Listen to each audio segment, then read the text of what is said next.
What up? Welcome, everybody. Pincinnati has begun. We are leading off with women's qualifying today. I'm here helping out Justin Masterson. Are you guest left now? I think we could put your proper name in there. Well, I don't know how long I can hang out, so we might need to keep me as guest All left. right, guest left. I'm Eric Werdenberger. I'm the lead tournament director for all the tournaments this weekend. I will not be playing in anything, just so I can help out. Yeah, so welcome. Thanks so much. We're going to get some awesome qualifying going here for women's. We're about to start. I will probably jump off for a second to make sure I get the rig on a game that's actually being played.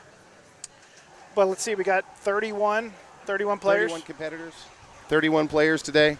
Yep. And it's going to be a 3-hour, as many points as you can earn approach, right? I believe they have a certain stipulation as to when they won't start another round. So it's just however many match play rounds they can get in. 7-5-3-1 scoring. 7-5-3-1, yep. And then I did not hear how many make finals, but I assume in the 8 to 12 range because the most you can take is 50%.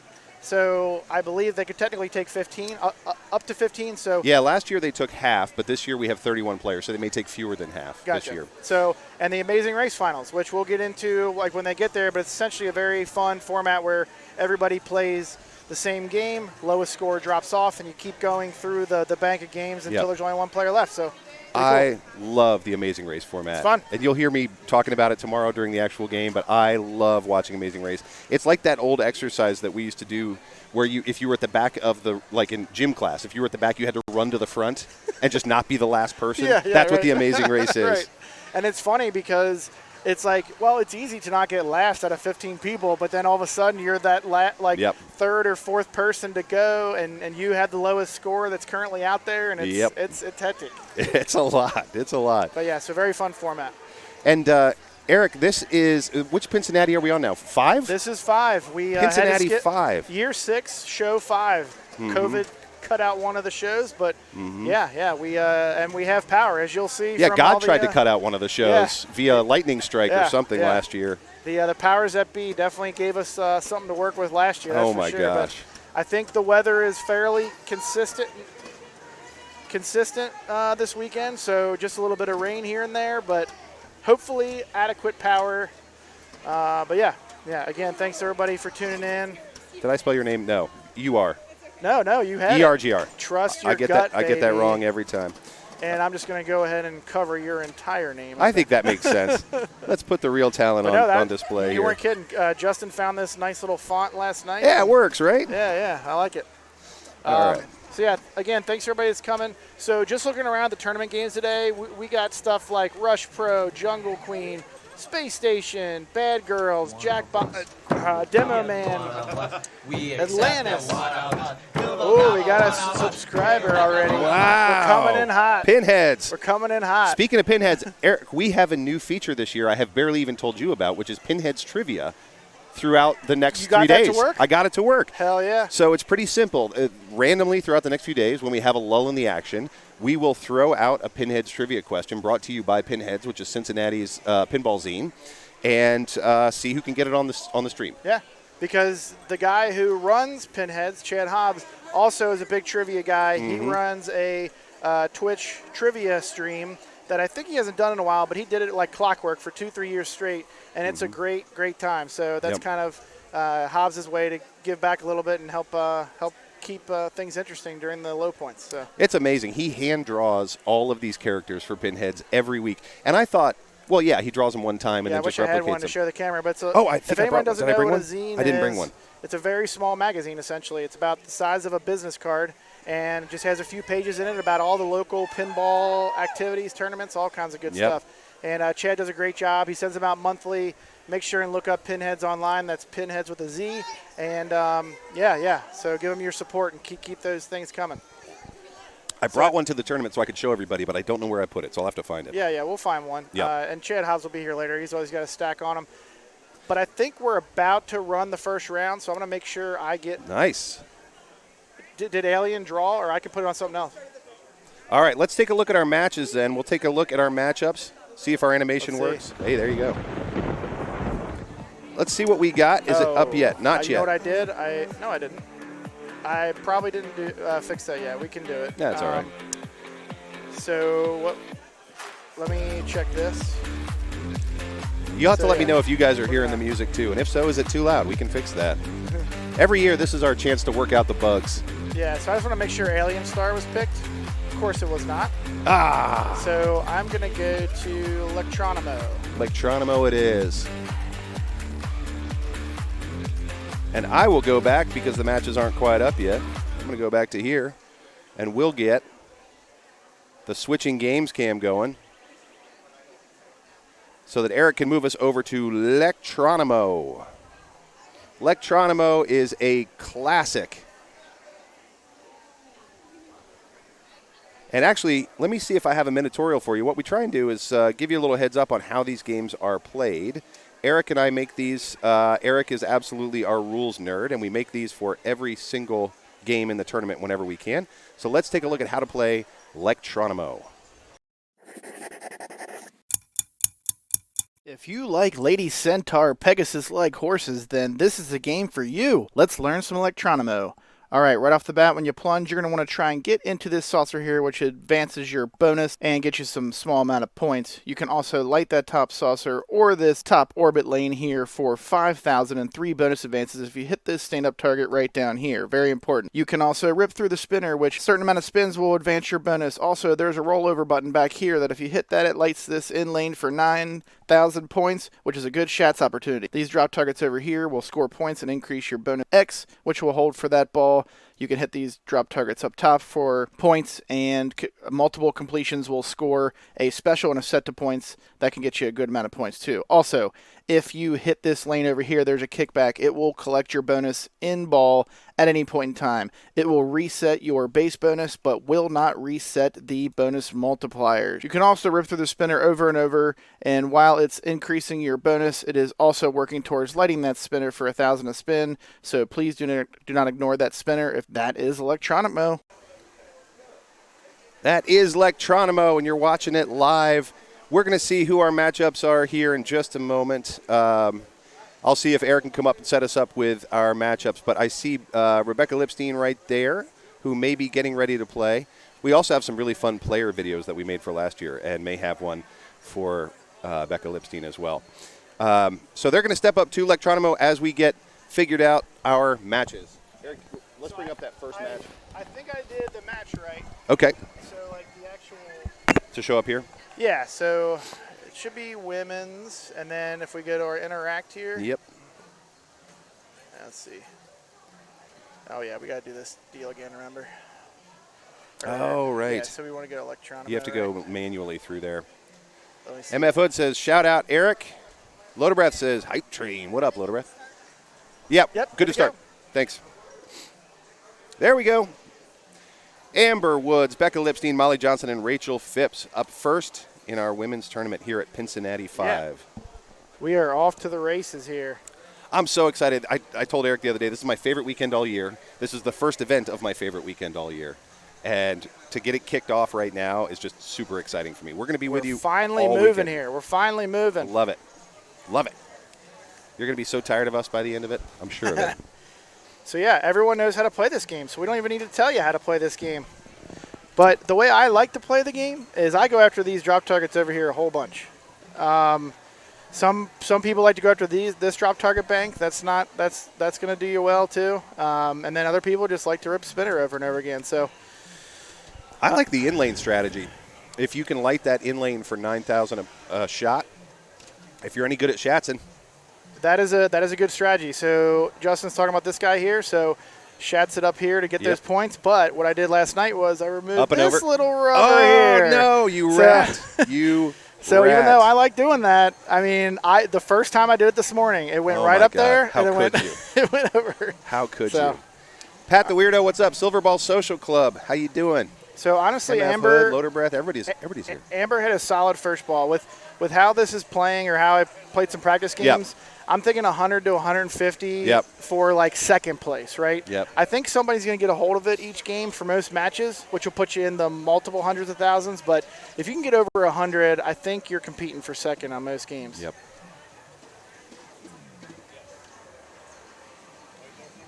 So yeah, round one of however many we can get in 3 hours. That's Ooh. right. Oh, that's a bummer. I'm already Are you seeing regretting your decision to pull I that? don't know. I mean, we'll see, but Oh. So that's just a bare post there. Rubber's gone. Correct, yeah. That's just rude. That's just rude. Eric has a lot of friends and a lot of enemies in pinball, and they're all the same people. They're friends until they play his machines, and then they're enemies. But hey, it's at, what is it, tough but fair, and when you have that really good game, it feels extra good. Well, I'll tell you what, for the folks who complain about how hard these games are, wait till it's 2 in the morning and we're wrapping up match play finals. And I'm like, this is why we do it this way. I say it all the time. My good friend Matt Goslin always says, I want to find out who the better pinball player is in 10 minutes, not an hour and 10 minutes. That's right. Very well said, Matt Goslin. Thank you, everybody, for those bits and getting that hype train moving. We got 1:18 left on that at 62% of level 1. So if you want to I have no idea what that means, but it's exciting. It is exciting. Keep it coming, people. So I used to work with NPR, and we would do the fundraisers, and there was always these timed things where it was like, we have an hour left on this, and the closer it got to the hour, the more we talked about. We only have 15 minutes left on this challenge. Somehow it works. Help us through this. So yeah, it's that time pressure, man. I don't know. So Amber's just looking to build on her lead here. She's having great control this first ball. I have not had the pleasure of meeting Amber yet, but she is definitely knowing her way around this game. Pat, thank you for those bits. And Pat says, I heard Justin was kind of shatzing. Oh, wait, not shatzing. We'll see after a couple days of sitting at this booth how shatsy I am. Bring some extra underwear to the hotel. That's right. Oh! I was going to say before, she was getting all the in-lane love over there. Yep, but finally she sure gave was. Up. Finally ran out. So Becca Lipstein and I are friends. She missed her flight last night to get here. Drove 9 hours overnight to get here for a 1 o'clock tournament. That's dedication, people, and I really appreciate it. That means people have fun here, and I love it. That's right. And she was. I asked her. I was like, "Are you going to miss?" And she's like, "There's no way I'm missing this tournament. It's great. No way I'm missing Pincinnati." Peabody and Jelly, thank you for those bits. The king of rotating playfield. The bits playfield coming in. So I brought my Rotation 8 that has the rotating playfield. I put it back in the hospitality suite, and it died within 5 minutes. So I think it was a voltage issue. We're gonna figure it out. Well, we definitely are finding out this weekend that while games are always playing for us here, because of what we'll call dirty power, we're having some odd issues creep up on some otherwise very consistently good playing games. So we're working around it, and Yeah, that's the really hard thing, right? Like the power in is a big deal. It has to be consistent. The voltage has to be fairly regulated. And with this many machines, that's hard to do. Yeah, we do our best to know where the power is. Don't overload with too many games. But at the same time, if they're just not getting consistent power all the time from, wherever we get it from, the power companies, then you just kind of have to do your best. All right, Rachel, let's see what you got. Another one to that right out lane. You've got the rubbers removed on both sides, so those out lane drains are going to be pretty common. She's just over 42. So being in fourth and kind of locked into second right now is not a bad place to be for Rachel. So if I'm usually in this situation, I'm kind of hoping to be where I'm currently at by my last ball, and then I can play nice and loose and then chase that top score, no matter how high it is. It feels good to have that firm second locked in, and then you can really go to work. Yep. And really, I mean, because of the 7-5-3-1 scoring, no matter what place you drop, it's always 2 points. So if you end up with a bad game, a bad ball, it's pretty easy to climb your way back out. I always think of it as if you get a fourth, you got to get at least a second or a first to offset it. If you get a third, you got to get a second to offset it. So and really, because we take about half of the folks into the finals, if you average between second and third the whole day, that's what you're fine. And then I always have another mantra of no last. If no matter what the tournament format is, if you never get last, you're going to find yourself in being in decent shape at the end there. Now with Amazing Race, they're not only qualifying to get in, but they're qualifying for position in the Amazing Race. Correct. And in the Amazing Race, perhaps more than any other format, position can really impact how you play. That's good. So the way that it works is if you are the bottom of the ladder on Amazing Race, if you are the person with the worst position going into Amazing Race tomorrow, and let's say there are 15 players, you are going to start out every single game. Correct. So you're going to play 15 games. So you have no idea if your score is going to be good enough or not. You never know. Yeah. You're setting the score every time.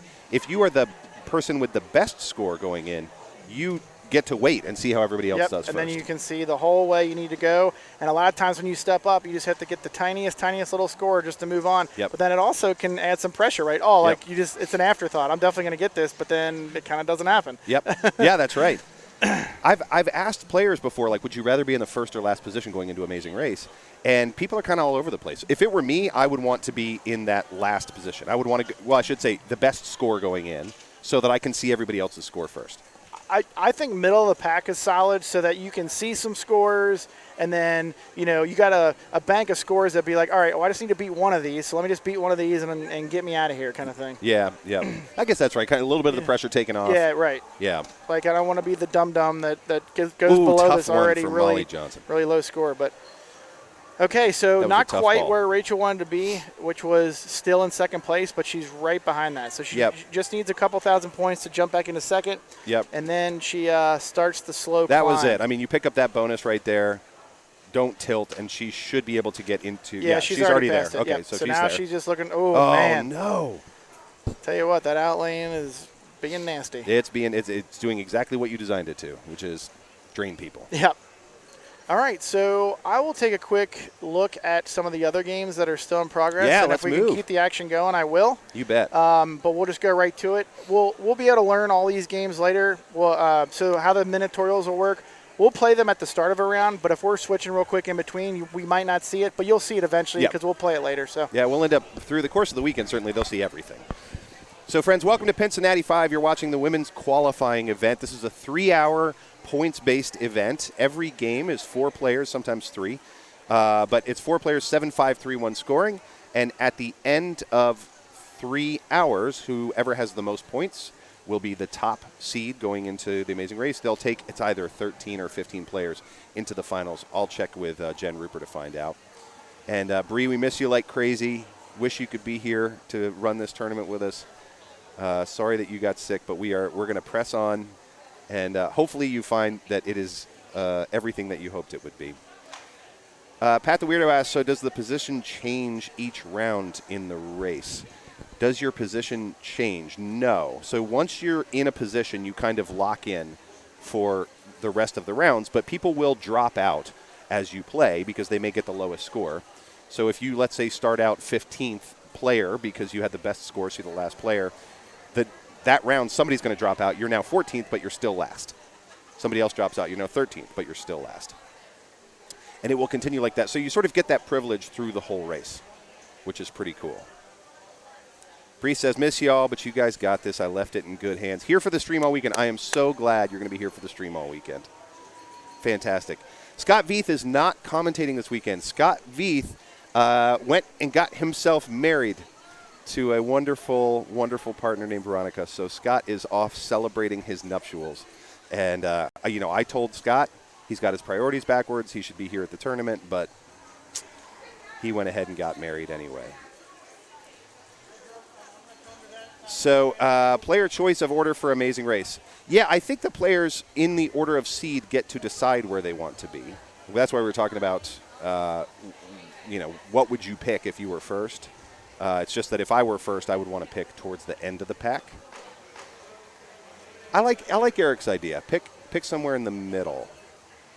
I kind of oscillate on this. First does not sound good to me. Second or third does not sound good to me. But somewhere in the middle sounds pretty good. Yeah, a lot of people do like to go early or mid-range on that. I get it. I just would love to have a few benchmark scores just to get a sense of what I'm up against. So we have moved to Medieval Madness. Let me make sure we get the right names up here for that. And as Eric said, we're not going to play the tutorials for each of these, but I can help try and field questions, as can the chat, on how to play these games. When we start a game to start a round, we will, in fact, play that. So let me see if I can get this up for us. There we go. We're still on round 1. Yeah, unfortunately, we just missed Katie's awesome second ball. Oh, no. She had a great out lane save. Katie Ferreira? Yeah. So she's sitting right below 30 million right now, playing great. Oh, nice. I'll tell you what, 30 million will get you a top spot in most tournament games on Medieval Madness. Or at least against me it will. Yeah, for me it sure will too. I got to remember that when I'm playing you, that I should take you to Medieval Madness. Take me to Medieval Madness, Attack from Mars. Yeah. What are some other ones? Those anything are Brian Eddy ones. made, they're all laid out the same. So. Actually, yeah, I struggle with Shadow too. Take me to that one too. Stranger Things. Stranger Things, you're going to get your butt kicked. Oh, but really? Everything else, it's the same layout. It's the same game. I don't know. I just know that one better. Okay. I'm used to the feeds more, I guess. Yep. The tutorials are, in fact, available on YouTube, S33V. If you go to Chuck Wirt's channel, Yep. On YouTube. That's Chuck, W-U-R-T. That's him right there. Eric, Chuck And Wort. there should be, if you look on there, I have playlists made. So like, there's a playlist of all of them together in alphabetical order. So I would just save that, and then you can call it up whenever you need to. Yep. They're perfect for standing in line before a match and just listening to it real quick, Absolutely. and then boom, you're Dude, immediately dangerous. Bring some good headphones to a match. Yep. Just plan on watching them the second your game is drawn. They're 2 minutes long. You can watch them before it's even your turn to play. Pretend like you have to go to the bathroom. Whatever you got to do. When we started making those, I didn't expect the kind of reception they've got. People are watching them well outside of our tournament. I'll tell you what, I mean, it's not anything crazy because I have, maybe 600 subscribers on YouTube, but like, I would get like 1 or 2 a year, and now I'm getting like 4 or 5 a month. Yeah. From these. So like, well, and people are watching them even who aren't subscribing, but they're watching. Yep. So and we got about 45 of them out there right now, and we're just going to keep adding them. I got a bunch I can do on deck, and then I always put some more out during the summer when I do another tournament at my house. But yeah, so hopefully by next Pincinnati, we'll have in the 70, 80 range, something like that. Yep. They're fun for you. They're fun for me because I get to learn the rules. Yeah. So my job, I edit them. So I put down the words. So I have to follow whatever Eric's saying and try and make sense of it in words over here. Yeah. They're really fun to do. But it is a good add-on to help avoid any confusion that may be there from my initial take at it. We had one where I think you said left ramp, and I just put an asterisk, right ramp. Yeah, right. Yeah. Sign out says, thanks for those amazing videos. You're so welcome. We're really happy to do them. So we're looking at Rebecca Hinsdale here on ball 2 of Medieval Madness. She's currently in last, but I know damn well that this girl could nice. could jump into the lead right here on this ball. Yep. Looks like she's taking a ramp strategy. And if you can see around the playfield right now, yep, she is dangerously close to a massive Medieval Madness multi-ball. If she can hit the major shots again. Oh, my gosh, you're right. She's got everything almost done. Whoa. There's one. The other thing she could do is she could take the sharp approach, finish all of them, and then hit the center for that massive well, she doesn't get those yet until she plays Medieval. Well, she would have to hit this right ramp again a bunch of times to light that hurry up at the center. But, so, yeah, that's 2 loaded up. Now, she can hit the orbits. But if she can get 2 more, you don't have to get all of them. You could just get 4 of them. It's still a huge win, right? Yeah, it'll light a hurry up at the center if she gets one of her already collected shots again. Oh, it's only once you've already collected it Correct. once. Gotcha. Yeah, so now that she's got both those ramps lit right here, she can continue to hit them, and then it'll light those hurry ups. Boom, that's 3 stacked up. I would take this if I was her because she still has to hit 2 more to the catapult, which is a tough shot. Yep. You can sometimes get a double hit in there off the back target, but I think she wants this multi-ball big time. Yep. Let's see what she's got. Oh, she went after it. If you look, she can. There, she got it. She got that multi-ball. So she did exactly what Eric was talking about. She stacked up 3 different modes, maybe 4 here, and then went right for that multi-ball. So now her jackpots are going to be worth a whole heck of a lot more as a result. Oh, so I see she got it started. She got it started with 3 modes. Yep, so that's good. That's going to drive the value of those jackpots way up. Every major shot's worth something. Yeah, so the ones that she brought in are worth more. So oh no. And then you obviously got the double super jackpot through here. Oh, she had slinging out on I don't know if I did the replay too late, but let's see. Everybody out of the pool. That was it. You got it. Okay, just the second to last one. It was, but it was pretty quick. I mean, it was up and out. Oh my gosh. She had the right strategy. So she knows it. It was the ball that could have been, right? It was the ball that could have been. I have had that a million times, right? Mm-hmm. You get everything set up. You're finally going into that multi-ball you've been stacking for a while. Everybody out of the pool, you're down. Yep. Oh, yeah. You get a million points on it. All right, so not over yet, though. We got a very interesting match here. Start of ball 3. Oh, no.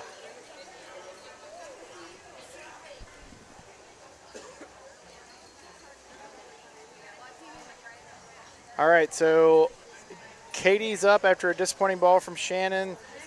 Katie is looking to just build on this lead. Yep. Pontidia says, wait, it's Pincinnati already? Yep, here we are, Pincinnati 5. Yeah, welcome. It came early this year because it's the first weekend in December, which happens to fall the first day in December, basically. Yeah, and right? next year it'll be kind of late, right? Because December 1st is, I believe, a Monday. Right, so it's going to be like the 6th or something. Yeah, right. I think it's the 6th through the 8th. Yep.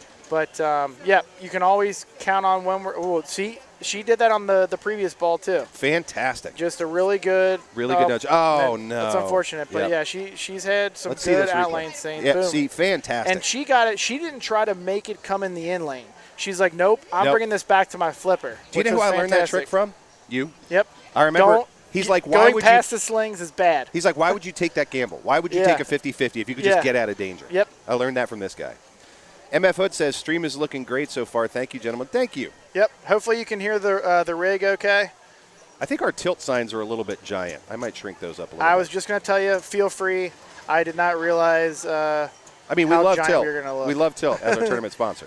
So if you go to studio and then click the commentators cam, you should be able to mess with it. It's on the comment. Yep. I think there's a special commentators just for this, for all games. No, scroll up. It's not that one? Yeah, it's just the main one. Okay. And then, yeah, you just gotcha. unlock them both, and then you can. Thank you. Oh, no. All right, so Nicole, I believe. Yep, she's going right now. So she's currently just below third. Looks like she's probably got third right now, but she's going to need to really build some distance between her and Rebecca.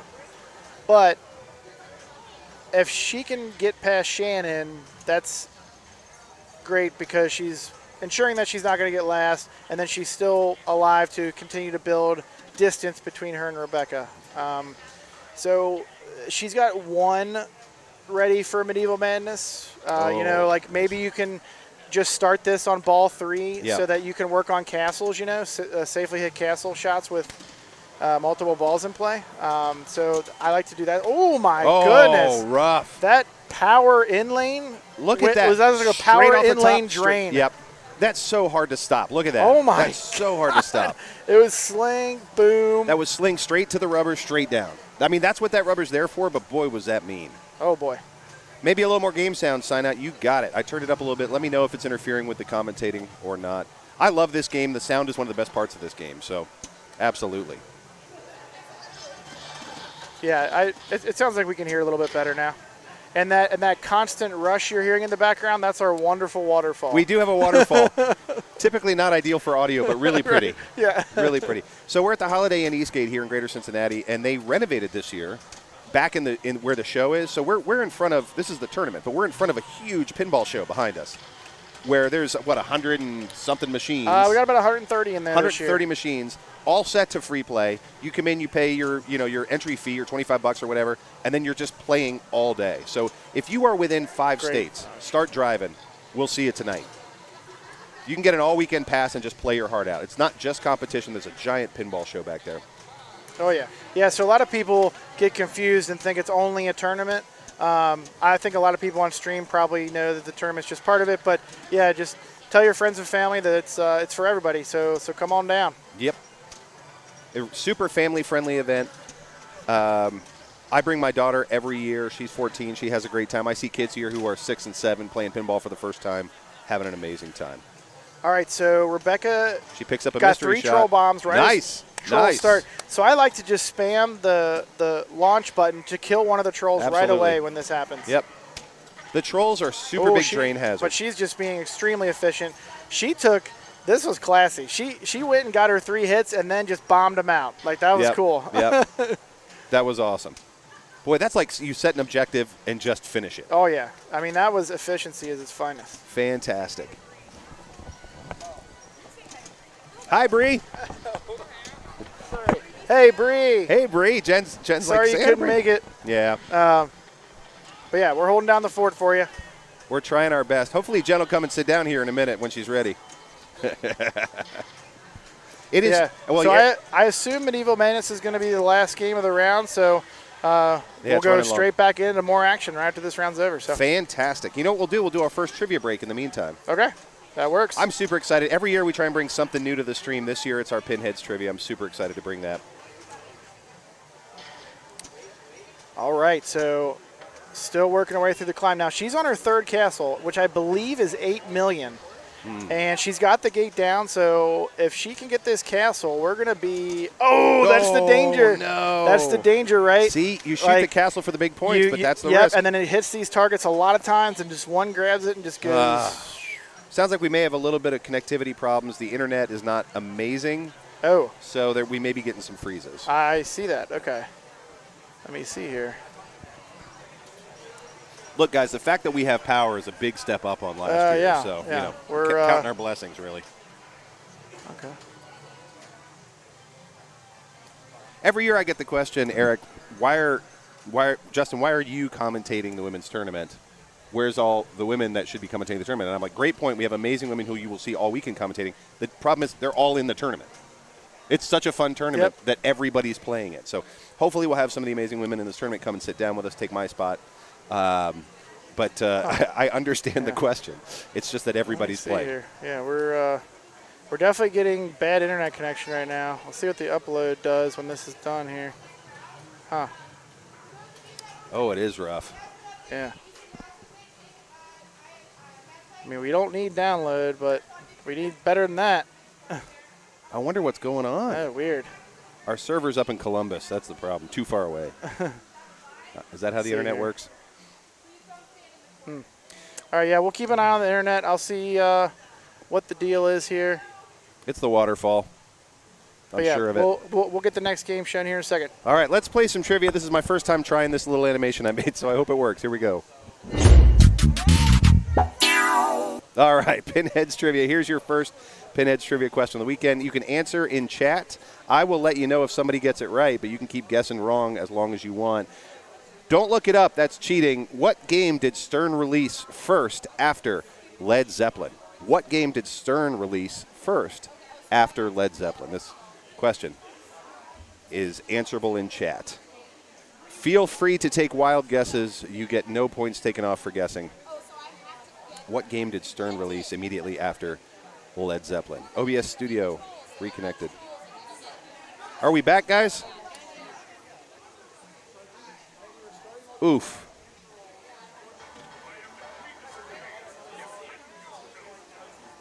Uh-oh. Uh-oh. Are we gone? Are we back?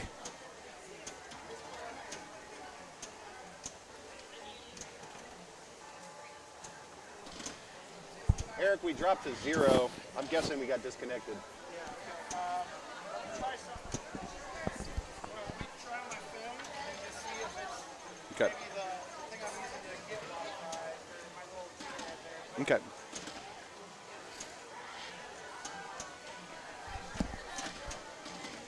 How you doing? Congrats on your win last night. Did you end up in second? Yeah, I got it. Congratulations. Feel free anytime this weekend, man. I'd love to have you here.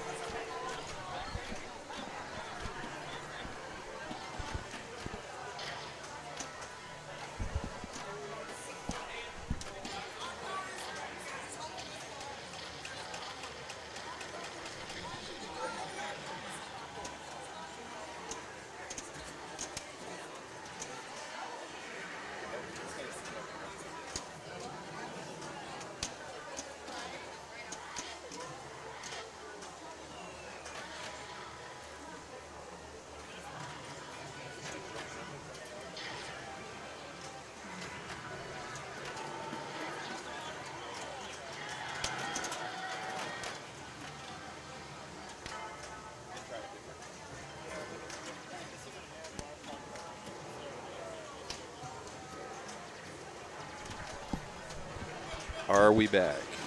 Are you there? Let's see. You guys will have to let us know if we're back. We've had some Wi-Fi issues.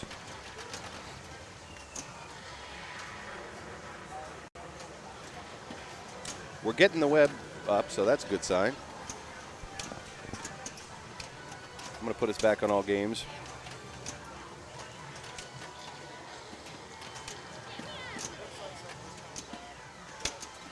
Man, it's slow, isn't it?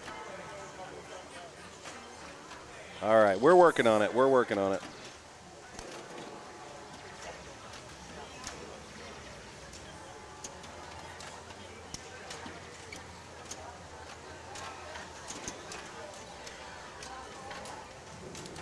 Okay, Mr. Freeze, Neil, thank you for that.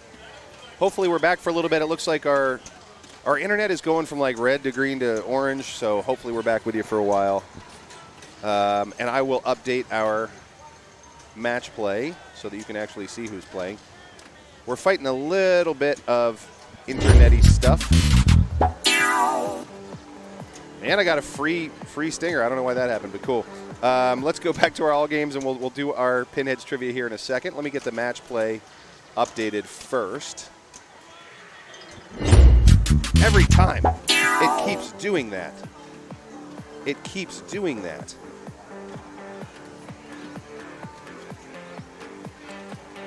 All right.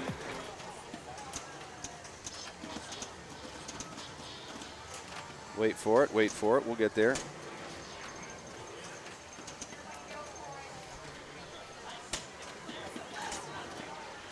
All right, we do now have updated players here. You are watching, I believe that's Nikki Miller. Yeah, that's Nikki Miller playing right now on Medieval Madness for round 2 of our women's qualifying event. I don't know why it was playing the other Pinheads thing. But our Pinheads trivia question that went out while we were on break, by the way, what game did Stern release after Led Zeppelin is the trivia question from Pinheads. What game did Stern release after Led Zeppelin? Nikki Miller's coming into this one with 7 points, which means she got her first round win, goes and locks a multi-ball there. That's multi-ball lock 1. 2 more of those, and she's in business. We're trying out this Pinheads trivia thing, so let us know in chat if you want to try and answer what game did Stern release after Led Zeppelin.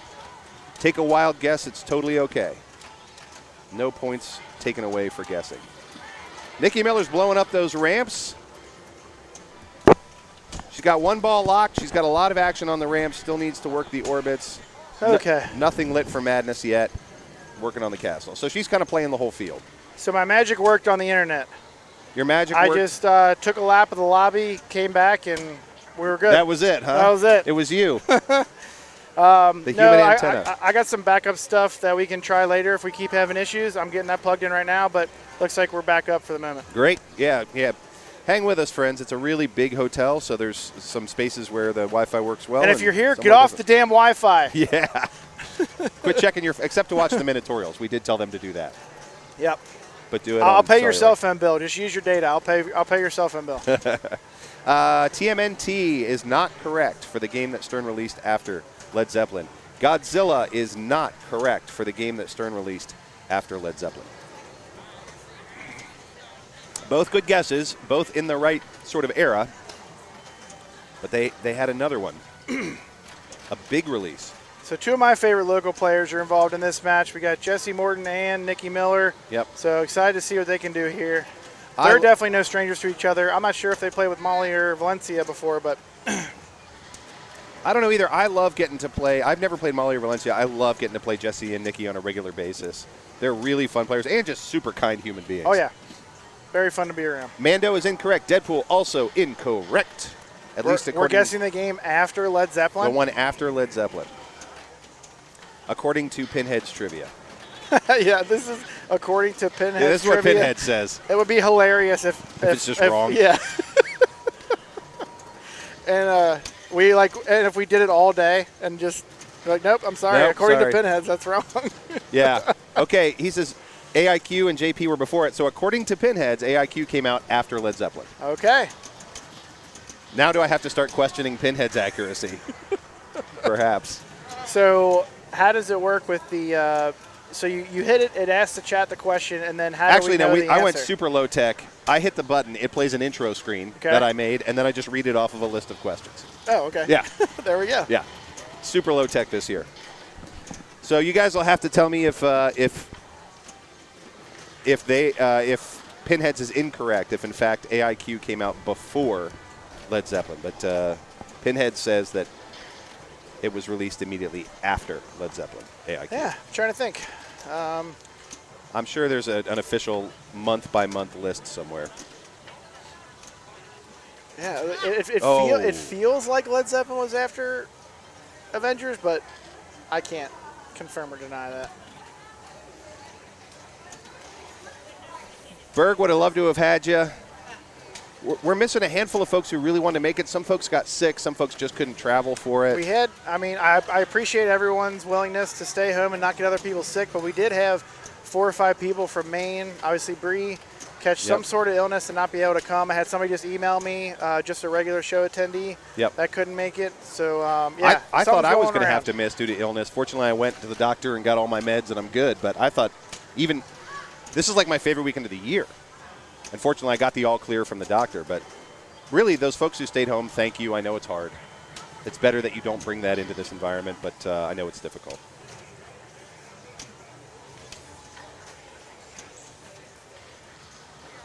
There's a shot on center for Jessie Morton. Oh, good save. Now she's got the castle open. Can she finish it? There you go. Great work. Castles hold a lot of points. They're also super dangerous. So that's $2 million for that castle. First castle destroyed. It gets more and more valuable the more you destroy. Yeah, so getting that first castle under your belt, ball 1 or 2, at least before ball 3, it's a huge weight off your shoulders, and you can kind of try and go about your business there. But all right, she's now after that first castle, she's getting in a groove here. LZ Pro released in December 2020. AIQ listed as September 2020. So that means I have to tell Chad he's wrong. Let's just was that the first trivia question? Yeah, that was the first one. Let's keep a running tally on how many Chad gets wrong. Let's see how many. Pinhead 0, yeah, Chat exactly. 1. At this point, is it trivia really, or is it just us asking people to look stuff up? You're right.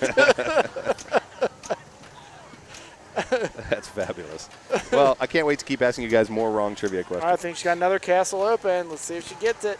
Nice work. Yeah, the question reads as after. I think before would have been more accurate. Yeah. Before, after, how are we supposed to know? The funny thing is Chad puts so much work into Pinhead, so much work into his trivia games. To start off with his one wrong one is hilarious. I hope I get 5 more. He used to do one on his stream. It was really cool. He would show like an extremely zoomed in portion of a playfield. And you get to guess the game. I love those. That's fun. If they show, like, let's say, an ace of spades, it's every card EM made for 30 years. Yes. Jessie with a great ball, storming into the lead here. Oh, yeah. So that's big. Valencia. Although $10 million on ball 2, pretty catchable. There you go. That's a good way to start. There's $3 million right there. I mean, $10 million is a great score on ball 2, but it is catchable. And I think that's Valencia's intent.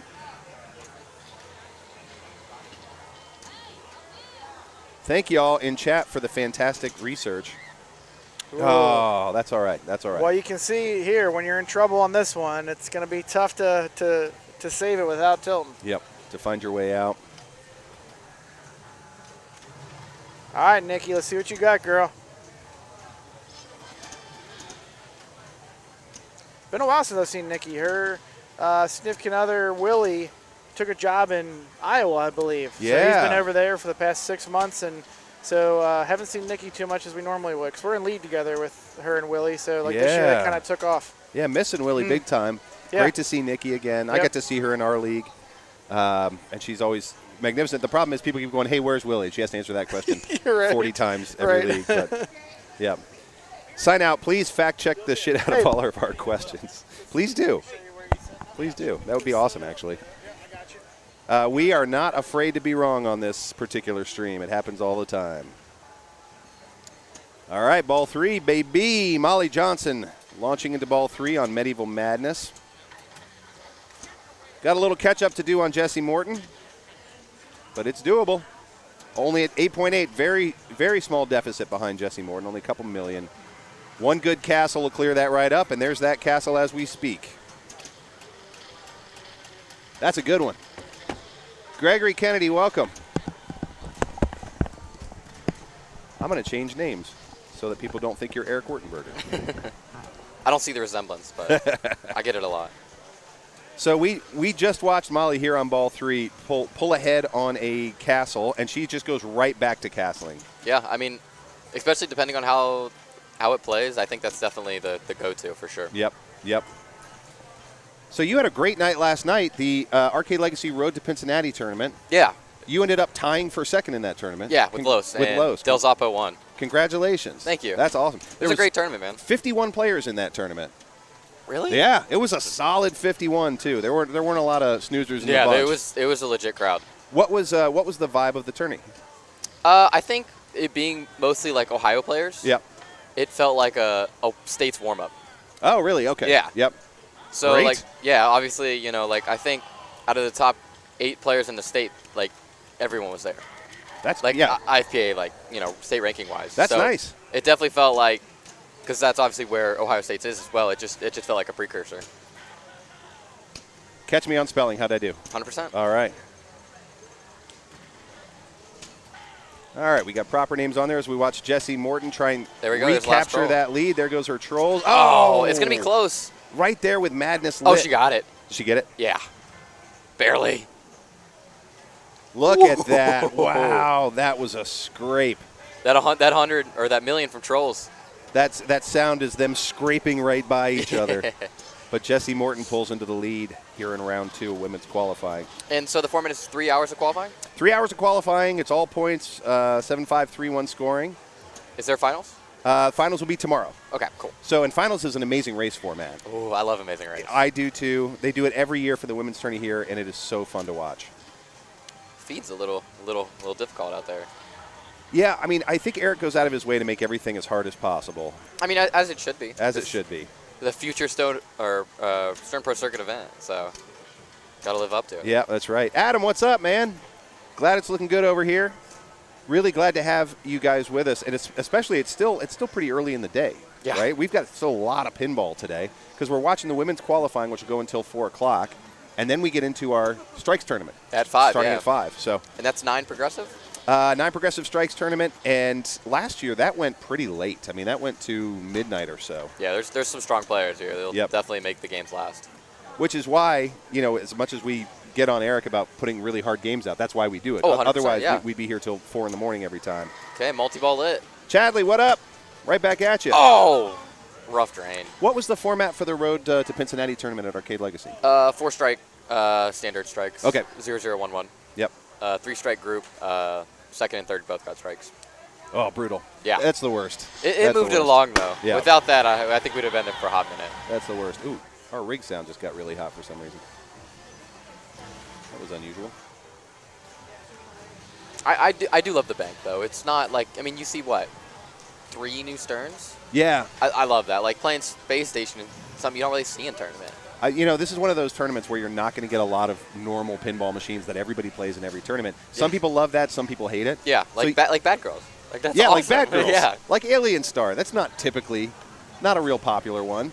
But they're still like very solid tournament games. They're Yeah. not like weird to the point where we're throwing in lights, camera, action. Right. Like it's just like, oh yeah, it's a thing. It's technically like Bugs Bunny's Birthday Bash is a tournament game. Yeah. I don't think I've ever seen that one in tournament, and for good reason. Like you can do that score swap right at the end. I played that in the Ohio show for a juniors tournament. For a tournament, really? Yeah, and I was player Wow. 3, so I plunged off like I was good, and I spun the wheel and lost 250,000 and got a strike. That was it. I literally just plunged off my ball. You have to admire a game where you lose points on your mystery shot. That's great. That's fantastic. Is it weird that I'm watching you guys at the show while I'm watching it on the phone? No. Believe it or not, a lot of people do that. A lot of people watch the Minotaurials while they're waiting for their turn. Have you tried doing that? I've not. Yeah. You can follow, if you go to Chuck Wirt's page on YouTube, you can watch the Minotaurials like as you're drawing your machine. But you probably know most of the rules anyway at this point. If you've played in any of Eric's tournaments, you've played Bad Girls at least once. I actually have not played in Pincinnati since probably what? 19? Yeah. So it's been a minute. Yeah. And then we took it off in 20. Yeah, was COVID. it 21? We took one of them off. And then we I had think the it was 20. power outage last year that kept us up pretty late. And hopefully, fingers crossed, No everything power stays outage, normal yeah. today. Yeah, that's what we're hoping for. Well, let's go to a second potentially wrong Pinhead's trivia quiz. All right, friends, here's the question. I don't know if it's right. On Game of Thrones, which house is the green one? Which house is the green one? Answer in chat. Greg Kennedy, start thinking about it. You might already know. Do you already know? Yep. Do you have it locked in? Okay. Which house is the green one? I see a guess for Tyrell. What else you got? Or does everybody else just agree? Yeah. Everyone's mentally just giving it a thumbs up. Yeah, it's just one of these. Well, Arborelia, you are exactly correct. It is Tyrell indeed. Not Lannister, it is Tyrell. Lannister's yellow. Lannister's yellow. It's because it's the gold target. It's the gold and it's one. like kind Yep. of the same. Yep, Lannister's the one I usually pick, and I was sitting here thinking, like, how do I... That's the outlane ball save, right? It's the one where you build gold, and then I use it to add a ball, usually, Okay, during yeah. multi-ball. Well, is Martell the straight up add a ball, right? Oh, maybe I have him backward. Maybe Martell. Martell's orange. Which one's build gold? Lannister. That's Lannister. Okay. Martell is straight up add a ball. Yeah, you just hit the ball for add a ball. Gotcha. Oh, Baratheon is the outlane ball save. Oh, my God. Okay. Oh, my God. Well, we got everything wrong but the trivia question. Yeah. So that's good. That's fantastic. So we'll see what game we're going to next. Again, we have such a brilliant bank here and so many cool games. Just looking around the room, I'll tell you, I don't know if you guys have preferences, but we've got Rush, we've got Jungle Queen, Space Station. We're going to Jungle Queen, Space Station. We got from every era of pinball. Yeah, Let's take great variety. Yeah, it's one of the things I love about this tournament. Let's watch Space Station. In space, no one can hear you bitching about how horrible you are at this game. All right, let's learn some Space Station. Starting. Let's go on a safari and kill some monkeys with Jungle Queen. All right, to start, you're going to plunge to the A, B, and C lanes up top. Those are right here. You're going to want to plunge the B lane. It is very important to get this B lane off the plunge because there's nowhere else in the play field to collect the B. You can get the A and the C down below here on the in lanes, but the B you can only collect by the top lane. That is important because if you get A, B, and C, you will like double bonus right here. Okay, to advance your bonus, you can hit the top 3 rollover lanes, the bottom 2 in lanes, and any of the drop targets here on the left and the right. You can collect up to 15,000 in bonus with double bonus for a max bonus of 30,000 points. Also, if you complete either bank of drop targets, you will light the lane behind the drop targets right here for 5,000 points for the rest of the ball. Lots of times if you shoot the ball up here, it will rattle around and come right back down. So you can get a lot of 5,000 to 10,000 point collects on those side shots. Also, 2 saucers up at the top. These are worth 5,000 points at all times. Lots of players like to hit into these saucers to safely get a feed back to the flipper and rinse and repeat. Finally, if you knock down all 10 of the drop targets, extra ball will light at the top saucer on one side and the out lane on the same side. Switches will switch the extra ball lights from one side of the play field to the other. Finally, on ball 5, you will have double bonus to start. So don't worry about hitting that B lane. It'll only advance your bonus. Just worry about getting those monkeys on ball 5. That's Jungle Queen. That's Jungle Queen in a nutshell right there. It's all about getting that double bonus for me. If you can get that double bonus and then just live on those drop targets, get that bonus built up, you'll have a very fine game of Jungle Queen. We will bring up our new round, and we'll make sure we're looking at the right folks here. It's a really nice Jungle Queen. Jungle Queen. Yeah, this Jungle Queen, as Eric said, it's in great shape. Everything is real snappy. Fun game.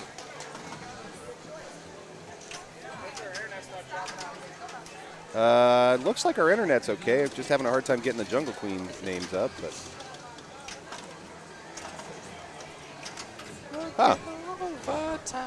Well, we'll bring those names up here in a minute. It's in the process of refreshing, perhaps? Okay. 5,000 right off the bat. Okay. Oh, that was almost perfect.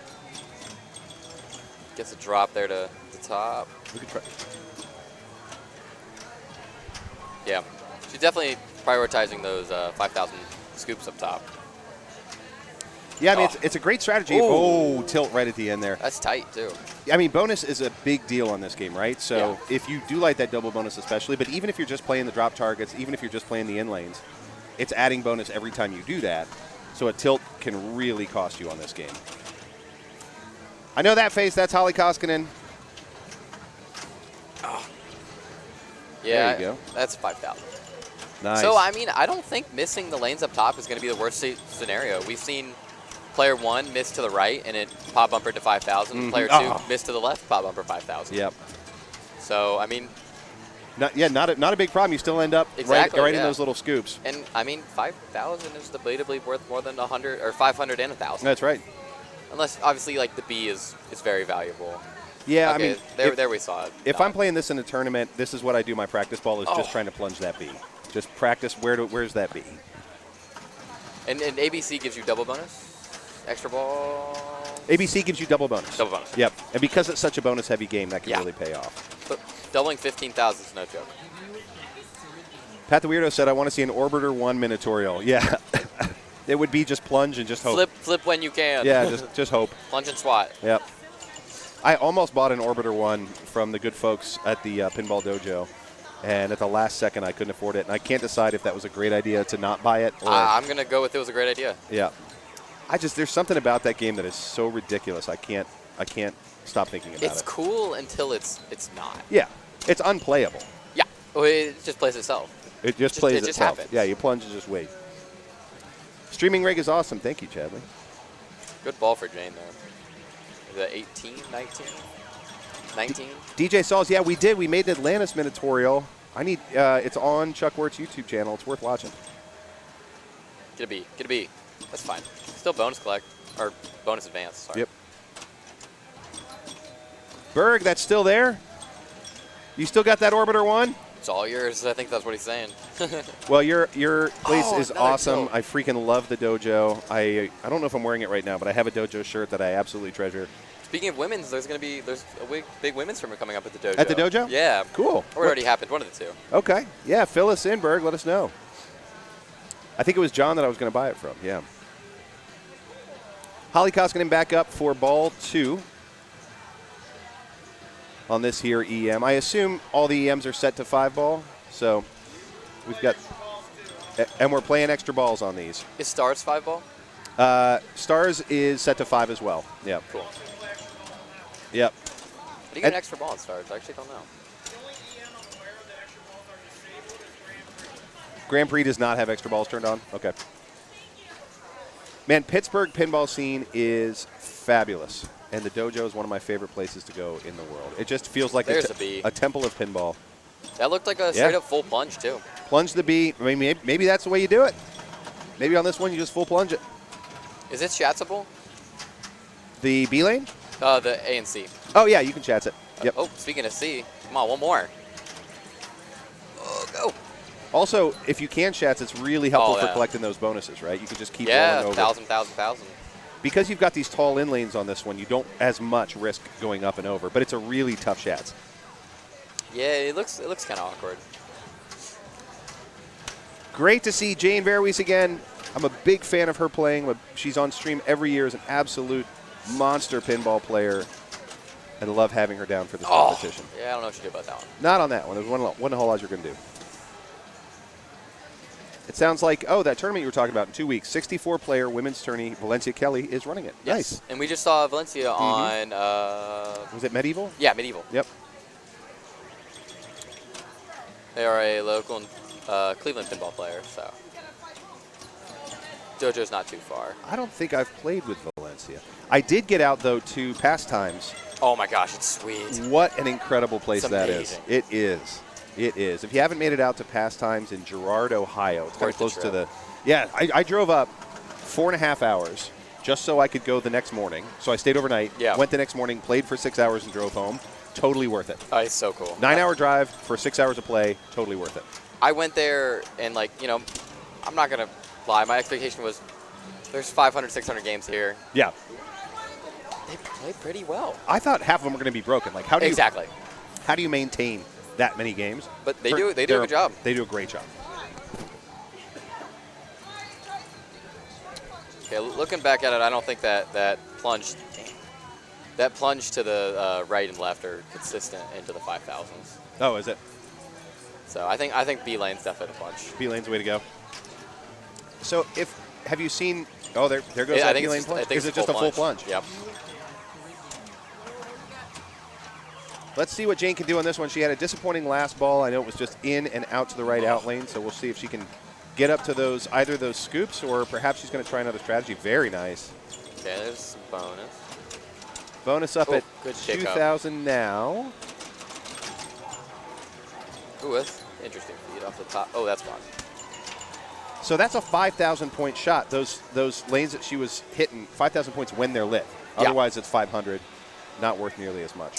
I think you like those if you get the corresponding drop target bank on this side. So like if you get the left side drop target bank done, your left side will be Your lit. left side will lit, yeah. See, I play the drops a lot more, I think, on this game than we're seeing these competitors play. I tend to go for the drops. Wow, that is a gross speed out of the scoop. Yeah, that's rough. Okay, definitely noted. I think drops are going to be the way to go on this. And you said drops will light those 5,000 lanes. I believe so. Yeah, and Jane was hitting those 5,000s pretty reliably. Has anybody brought up having a tournament at Pastimes? That would be bananas. Yes. So, you know the Cleveland Mega Match Play? Yep. I've heard that it is possible that it will be going to Pastimes. Wow. Wow. I was so impressed with that place. I want to go back. Looks like Holly's working out a little bit of a stuck ball. You see it sitting right up there. I think that's an up and down, but I don't right know. Up there. I don't know how much I'd want to move this game. No, this is a toughie. So, I mean, you do have options here. Holly can. She's working through her options out loud. Nice. She got it. Yeah, I think at the end of the day, there's no wrong call there except tilting the game. So yeah, I mean you can call a TD if you Nice. want. TD can unstick it for you. You can try and nudge it out yourself. Totally up to you. But ball on the flipper is never bad. Yeah, it's never bad. Some people don't want to be a pain in the butt. I think it's fine to be a pain in the butt. That's why TDs are there. Right. I mean, they're not going to blame you that you got a ball stuck. You know. Yep. It's not like you're trying. Yep. It's the people who can shake it out and just choose not to because they want ball on the flipper. Like, I would not have blamed Holly there if she got a TD. This game's a very tight tilt, and agreed. She moved it once, and I really didn't think it was going to come out. We had a game a couple years ago where Steven Prusa, we were in the finals, and Prusa had to call the TD like 3 times in the same game. And there were people grousing on the stream about, like, why don't you just shake it out?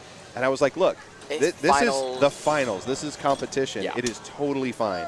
Yep. So she cleared her drop target bank on the right, and therefore she has her right that lane 5,000 lit. Those lanes are quite makeable. And they're worth a lot. So.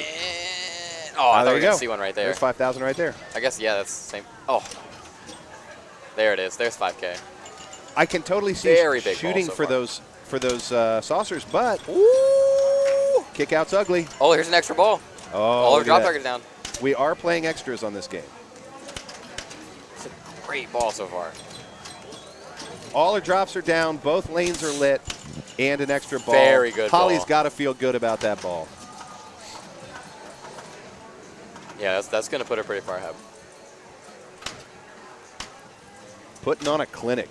That's exactly right. Not bad for a ball 4 after a rough ball 1 through 3. Yeah. I mean, just shows you, like, just how much, like, some of these games can be just one-ball games. Yep. I don't know how you feel as a competitor. I love competing on EMs. I think they're sort of like levelers. Like, they sort of bring the playing field down to the most basic, fundamental flipper skills. Yeah. I love playing on EMs. But I'm also a million years old compared to you, so maybe it makes sense. I like variety. I mean, I mean, obviously, like, you know, expo stuff, like, I know what I'm ready for, and I'm ready for it. But besides that, I think variety is just very, very needed in a pinball tournament. I agree. Variety and novelty, too. You want things that aren't at every tournament. Yeah.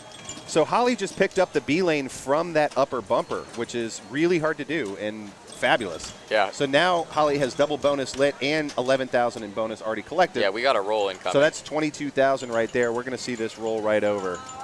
That was a great sequence of 2 balls. Yep. 110,000 on ball 4 yeah, for Holly Koska. That's a legit score. Yep. Love to see a roll in a tournament game. Love that. Especially not even ball 5 yet. Yeah, it's only ball 4. Maybe she'll roll it again. That'd be a huge ball. I guess you need another extra ball. Yeah, that'd be a toughie. But ball 5 is automatically lit for double bonus, which is the helpful. game that the problem with this game that it avoids so well, and which I think separates this game from so many other EMs,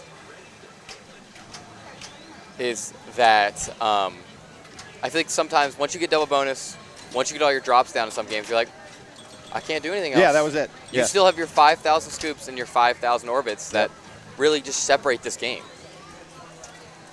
Yeah, this game is one of those where you're right. There's a lot to do. It's not all drops. I struggle with that. I was just playing yesterday on Far Out, which is a similar era Gottlieb. And once you're done with the drops, you're done with the game. Yeah, I mean, and then it's just like you feel like you're just swatting the ball for like 100 points a shot.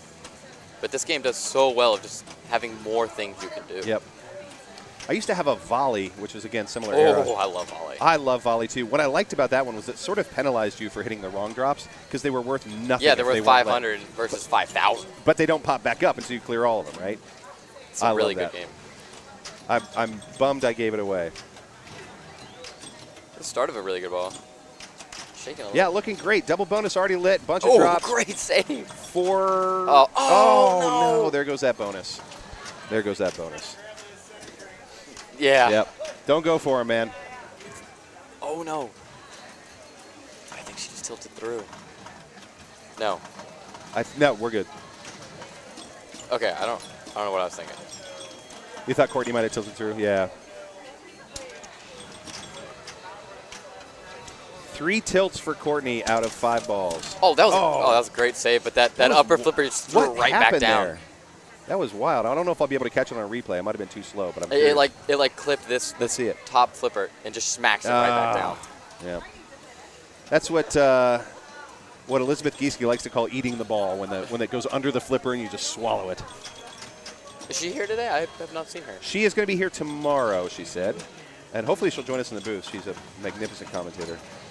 Is she playing in the main tournament? I think so. Okay, good. She told me she was planning on being here, so I sure hope so. But again, She took second last year, right? Yeah, she was amazing. With the respiratory stuff that's been going around, it's been surprising who hasn't been able to make it. So hopefully she's doing fine.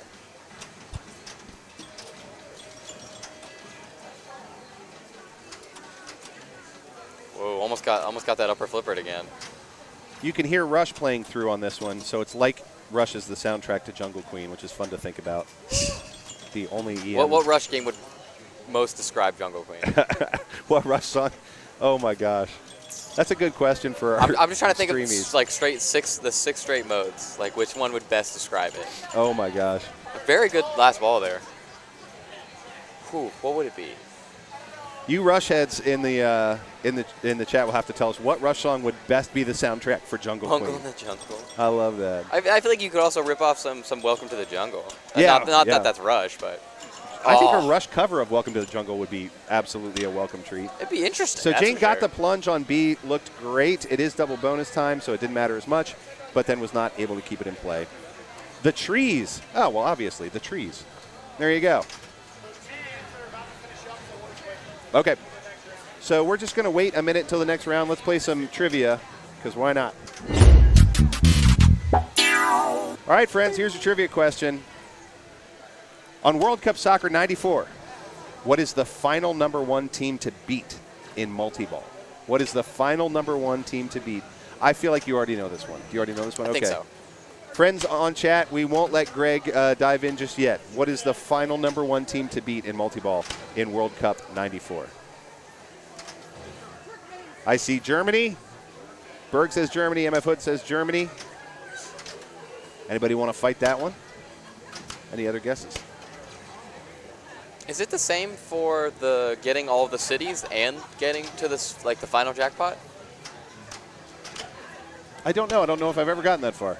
Because I know for sure that one of them is Germany, and that's the. The final draw multi-ball. Oh, okay. So they both are. The one I was thinking of is the orbit. Like the cities is definitely Germany. Oh, it is? Okay. Well, Eric would know. Hey, Eric. Is Germany both the final draw multi-ball final? And the cities.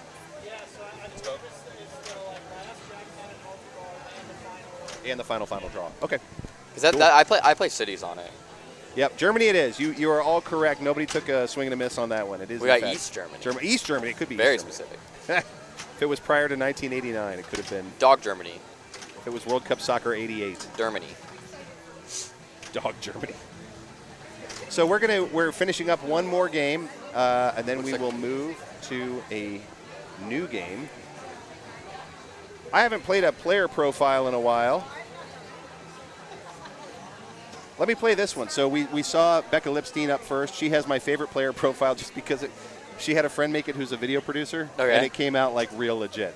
So while Excited to see this. while we're waiting on our next game, here's Becca Lipstein.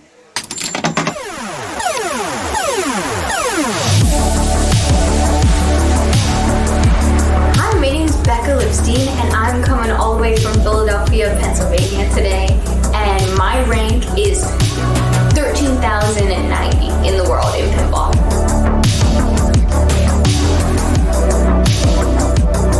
What got me into pinball? A good friend of mine has a bunch of machines in his basement, so he kind of got me hooked on those, and then after that I was like a goner.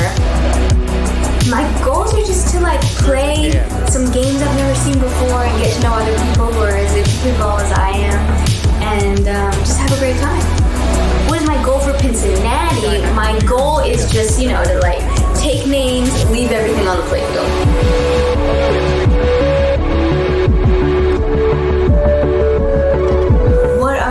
Best pinball skills or assets. I would say one of my best assets is like being kind of non-threatening, and then you come in and you swoop in and like really beat everyone.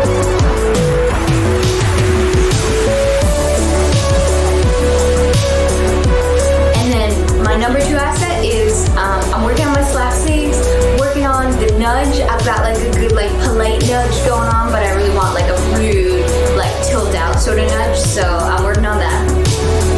What is your pinball kryptonite? Haven't found it yet.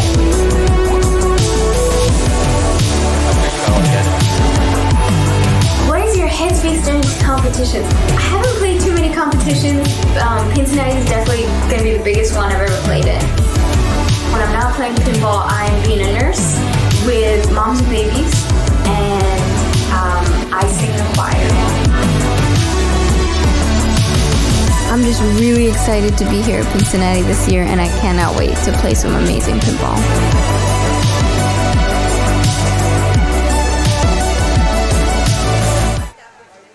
All right. Friends, are we back? Are we back? All right, we're looking better here. Did you guys get to see Becca Lipstein's amazing video, I hope? It showed up over here. It did. Hopefully you guys got to see it on the stream, too. Anyway, we can play it again later. Looks like maybe they're not back yet. We'll give it a second. We'll give it a second.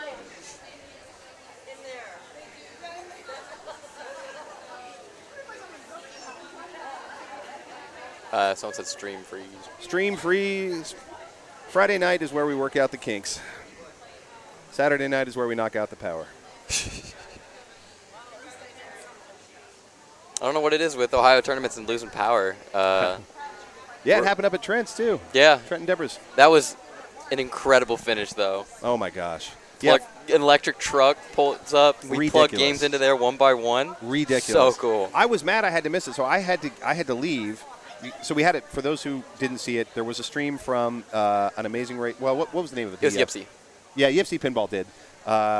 Chris and Tyrus and the Yipsy Pinball crew had a fantastic stream from the Summer Pinball thing, which is hosted by Tilt Amusements.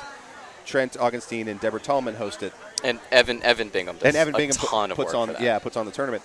And it is a fabulous tournament in a huge barn filled with pinball machines, a couple of delightful cats, and a huge storm hit. And we lost power again. I think we're back. We back? Oh, nice. Hi, everybody. Welcome back. We're just talking about the Summer Pinball thing. We lost power at the Summer Pinball thing. I had to go. Atlantis. We lost power at Amazing Race. Yeah. Sorry, the Amazing Race is the tournament. Summer Pinball thing's the event. Anyway. Well, Summer Pinball thing is the one Trent and Deborah run. That's the Big Strikes tournament. It's two different ones. I'm confusing them in my head. They're both same location, so it's easy to confuse. Yep. So the Amazing Race, they ended up running it off a truck. Yeah, it was Brian Shepard's electric truck. That is so fun. It was awesome because that is so fun. Because it was Amazing Come say Race. Hi. It was game by game. Take care of my cat. Thanks. Somebody has to look after the cat. So because it was Amazing Race and we could play one game at a time, it would just like literally, this person played and like everyone was watching just one by one every person play. Love that. It was was so much fun. And way to respond in tough times. It's just great how the community comes together. We're going to watch How to Play Atlantis. I've always wanted to go on a deep-sea adventure with a bunch of sharks and clams. Let's learn some Atlantis pinball. Please note this game is on Tournament ROM, which disables the left orbit spotting lock. The top saucer will continue to spot target. The max jackpot is 1 million points. Extra balls are off, but worth 500k. Alright, when you plunge up top, you can hit the A or B lane. That will increase the value of this saucer here. When you hit this saucer, you collect the value.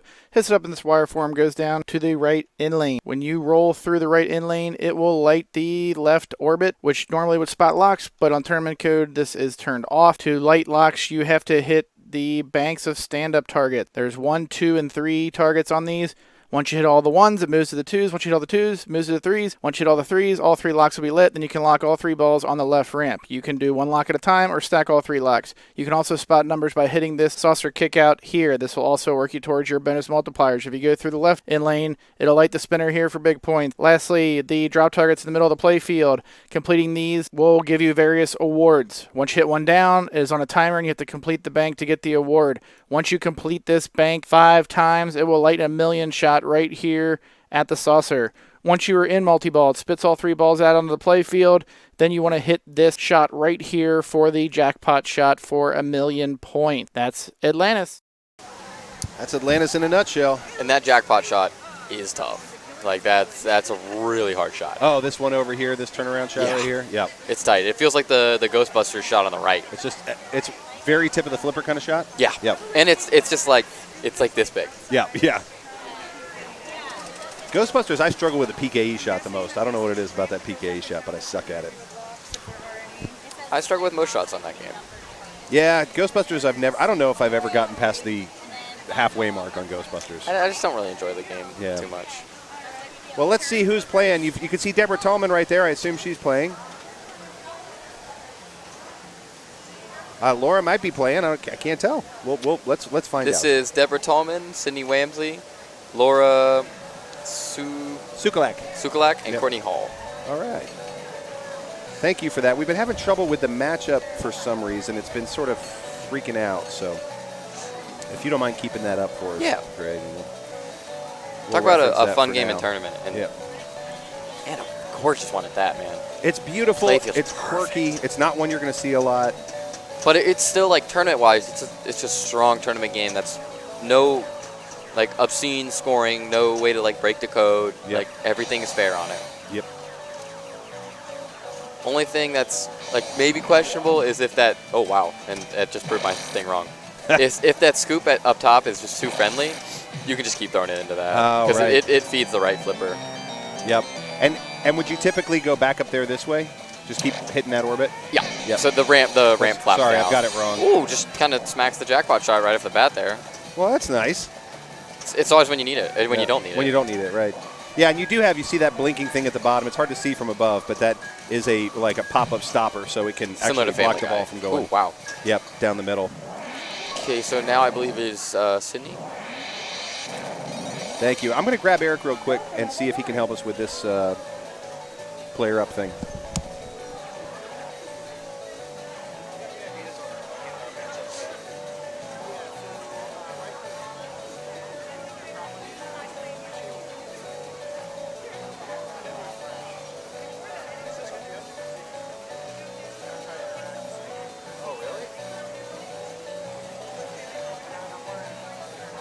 Made an F-150 with Wi-Fi. It'd be like powering a video games tournament on a truck. I think that's a thing. Oh, there we go. Picks off a 1 there. And so I think that was for orbit. Oh, there we go. Shots are flying back, man. Game's fast.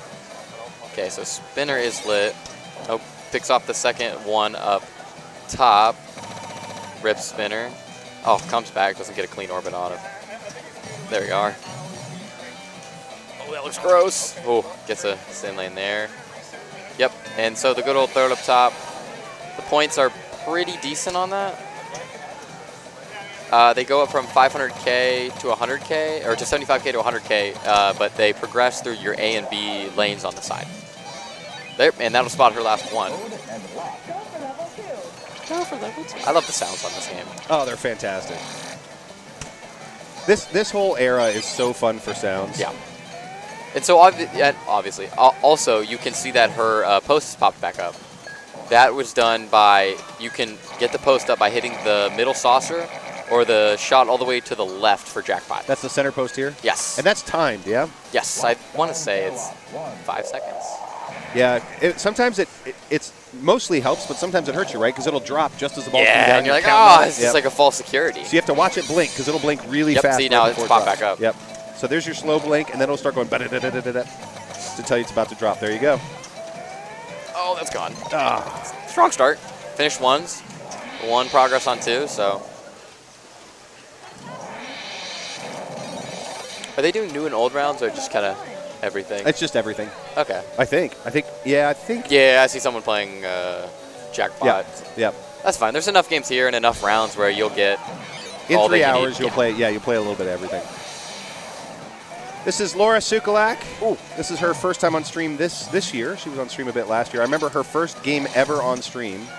She dominated on big game. She was so nervous about being on stream, and she stepped up there and dominated on big game. So what she can get Ooh, done I thought that had that on one. Atlantis. Nice. There's a 1.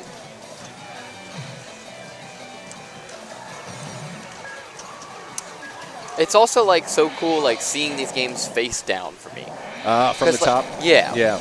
I guess, yeah, face down for me. But like, you can see like, I've never noticed it, but like the green fish to this side and the orange fish to that side. Yeah, all Like- the little details. Exactly, and it's like, I think Barracuda was a great game. I saw, like, looking down on it, I'm like, oh, you know, all the plastics are, like, lining up, Right, and, you know, this right. is what the game's supposed to look like. Yep. That's one of the things that amazes me. When you see a game like Barracuda, where I think the art is one of the greatest features in the game, I think it's incredible, but the way the game was designed to play in a dark arcade Yeah. with luminescent bulbs, you don't see 3/4 of the art. Yeah, easily. That's why I think pin stadiums are one of my favorite inventions of the modern pinball era. There's that Elizabeth. You can finally see everything. Yeah, and there's so many games, like, I think, Oh, right. Sorcerer is between a the- right. strong example of just, like, sometimes you just can't see the game very well. Yeah, yep, And I think Pin Stadium kind of brings that back to life. yep. I'm a big fan. Yeah, Adam's Family's always is really always dark. very dark. Yep. On Stranger Things, it's more of a feature. Yeah. Like you kind of, it's part of the game. On something like Adam's Family, it's just annoying. Yeah, it's pretty solid. Yep. Deborah Tallman back up. I can't. So, ball 2. We're on ball 2. Yeah. Pat says Greg and I can both attest being on stream with Justin is intimidating. Oh, I hope it's not too intimidating. I don't feel intimidated. But that's very. Should I? That's, I guess a sweet thing to say. I'll take it. Eric says, Pat, stop being a weirdo.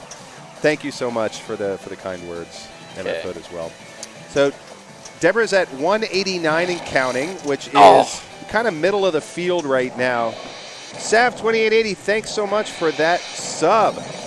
Love it. And you did subscribe with Prime. For those who didn't know, you get a free Prime subscription to any Twitch channel once a month. Go get it.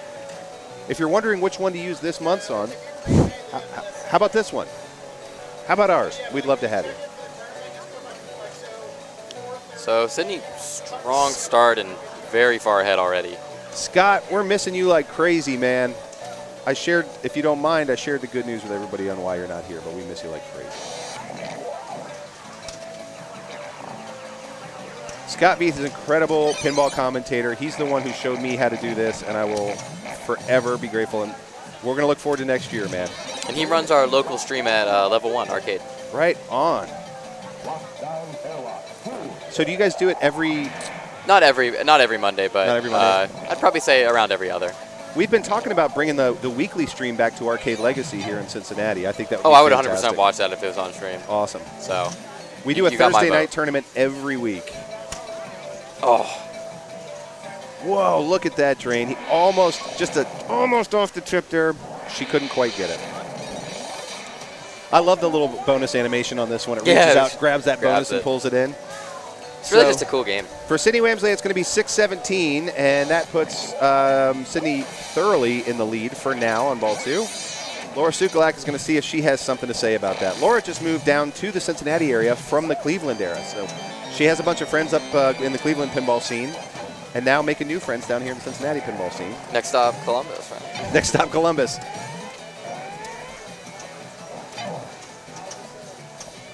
Okay, so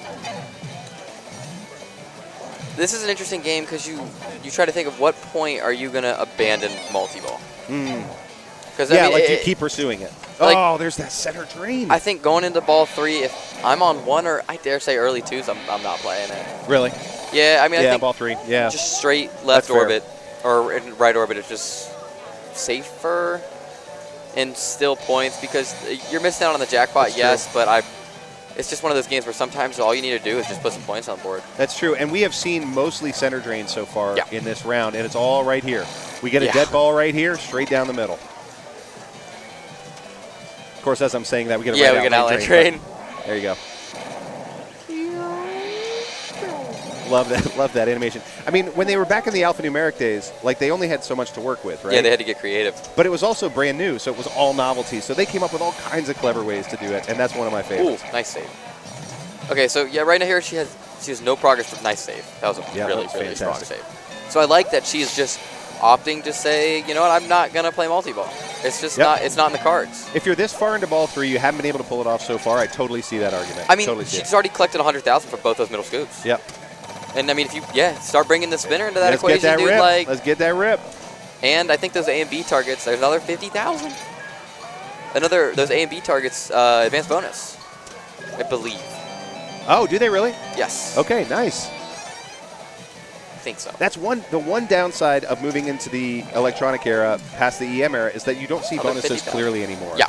And it's harder when you're commentating to know what are we looking at for bonus. Some of them will be really great about spelling it out on the playfield, others not as much. Yeah, Beatles pretty good at it. On Beatles? Yeah. I mean, it's Because it's an old school style game. it's more rudimentary Yeah. for a new stern. Yeah. I love Beatles. A lot of people rag on it because they're like, it's old. It's the same playfield layout as Sea Witch. Sea Witch. And I was like, yeah, which was a brilliant playfield layout, and I love the rules to Beatles. I guess I like old games. I'm back and forth on it because it's like I like it, but then it's just like I'll play and I'm like, is that really how I just drained? Like, Really? this flipper Yeah. gap is huge. The one drain on Beatles that kills me is when it comes out of behind the drop targets, it's supposed to feed into the left in lane, and every once in a while it'll just Yeah, hit the just goes post and go out, and that feels like cheating. Not to mention here, we're seeing a very, very strong ball here from Deborah and amazing situational awareness of where she's at in the game. Realizing she doesn't completely need to just straight grind multi-ball, I think has been, Super I helpful. mean, Nice. let's look at her score. I mean, it's definitely been the right call. Yep. I mean, this is not Deborah's first rodeo. She is a consummate competitor in just Get about there. every tournament that I get to go to. But, I mean, don't look now. There you She's go. got 2 There you more go. targets for multi-ball. Diver 2 locked. Does she have her third lock lit? No, not she's got yet. both the side ones left. Yep. I think now you start going for it. Oh. So points-wise, she's ahead, but she's got to create some daylight if she wants to keep away from Sydney. I think Sydney's only on 2. Oh, no, she's on 3. She's on 3. Oh. That's one of the scary ones. You just don't know if it's going to You go know, yeah. back. Like, How it's long gonna do go. I have? Exactly. I've got a fire at home that does that to me all the time. I love that game. I know. Some people love it, some people hate it. I'm crazy about it. Okay, we touch 1 million now. Shannon, hello. Welcome. Oh, by the way, Scott says shout outs to you, Greg, for obliterating the competition in League like he's never seen before. Thanks, Scott. And apparently last night at the Arcade Legacy Road to Pincinnati Tour. Okay, one target away. So, Just that right side. yeah, I think this is. There you go. Oh, there it is. you go. There's the trap. Right off that left I almost flipper. go for that middle scoop here. I feel like it's more Whoa, comfortable really? from the right Really? or from the left. Just like a really There it quick. is. There it is. All really right. quick backhand. Multi-ball lip. She knows she's got this This has ramp. been an amazing ball. Yep. That's all right. This is when you've set everything up. You've got the easy shot. You miss. You have to Nice. collect yourself and just try again, which is Huge exactly what ball. she did. Amazing. So Deborah's now starting her multi-ball after already cashing in big on ball If she 3. collects a jackpot here, this game is going to wildly change. As you said, jackpot shot is tough on this one, but it's worth a ton. Everyone's been making it pretty consistently. There's a ramp shot there.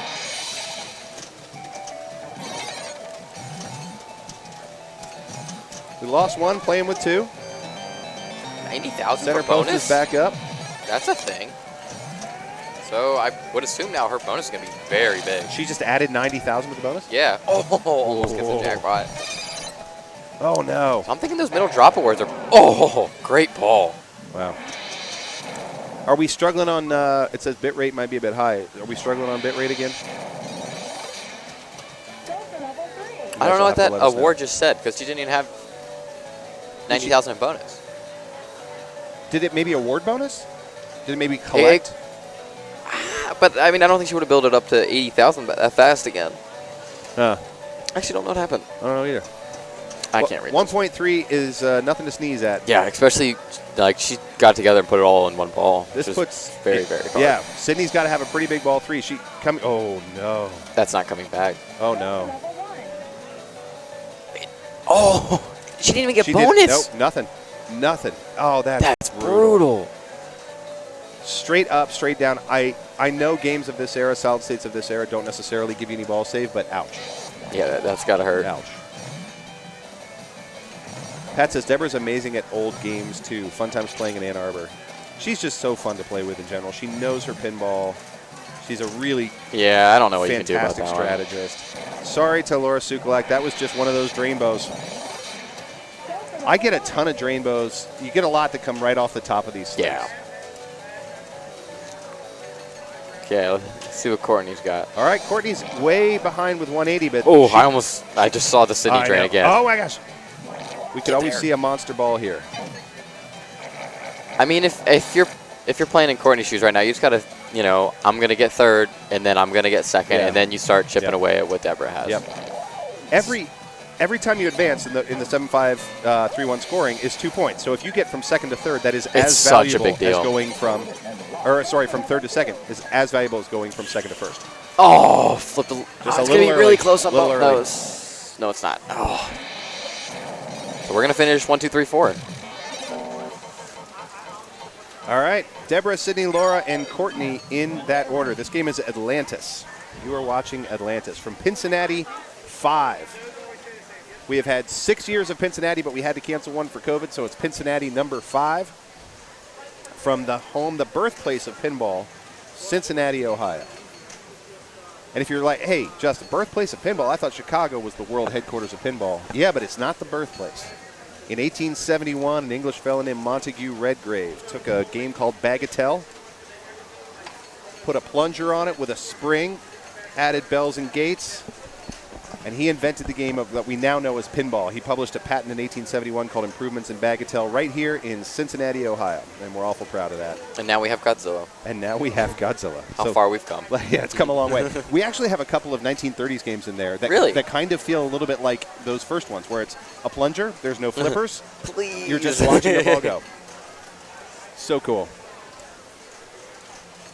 Yeah, going back into the showroom is like it's a chance to see all of pinball history. So yes, we have a ton of new games, but we also have games from just about every era. Yeah, it opened at 2 o'clock. I might have to. You got to go explore. Yeah, it's pretty fun. It's pretty fun. Have a good one, man. All right, enjoy. So for those of you who are even in a 5-state radius, Pincinnati is just now opening for business for the weekend. Our showroom has 130 games, and in addition to our tournament that we're doing here, we're doing 5 tournaments over the course of the weekend. And if you're not going to play in the tournaments and just come for the show, it is totally worth it.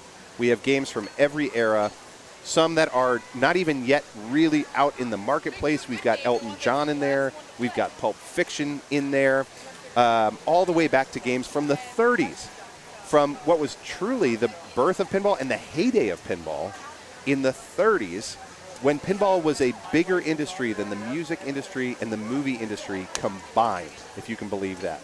So you get to explore pinball from every era, machines that you maybe have played before, all the way through to machines that nobody has played before. And it's really a fantastic way to experience pinball. So come on down.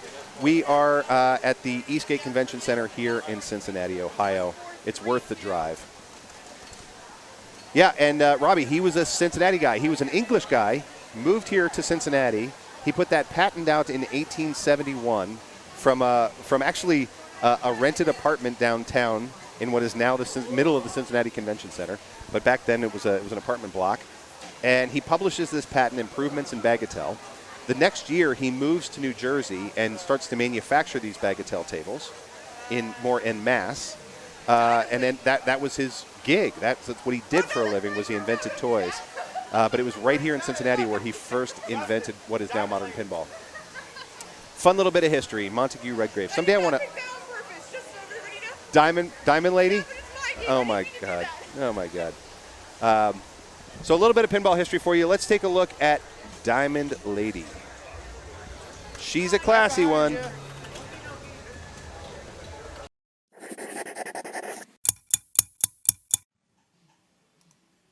Time to learn about the classiest pinball machine from the 80s, Diamond Lady. To start off, when you plunge, you will get one of 3 modes. You will get the spinner modes, which advance your bonus. You will get the ace mode, which drops these 2 drop targets and reveals a stand-up target behind there. You can hit that target repeatedly for 100,000 apiece. Or it will light the diamond hurry up, which drops all the black drop targets here in the middle, and you can hit the outside drop targets quickly as possible to collect anywhere from 5 million down to 0 for the diamond hurry up. You can also start the diamond hurry up during your ball by hitting down every single drop target that is shown. Once you hit all the drop targets down, they will reset, drop the black drop targets only, and the hurry up begins. Outside of that, it is very important to understand how to get your ball saves lit. You have a center ball save between the flippers, and you have an out lane ball save to the left. To get the left out lane ball save, you shoot through the left spinner and go around the back of the drop targets. For the center save, you hit down the drop targets that are at the bottom of the left and right banks. These ball saves will only last a certain amount of time. You have 20 to 30 seconds, and these ball saves will turn off. So it behooves you to continually collect these ball saves to restart the timer.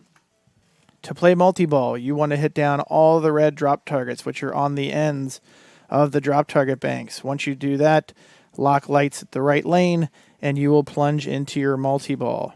During multi-ball, it is the same rules as single ball play outside of the playfield multipliers that are shown in the middle of the playfield. Those are active during multi-ball only.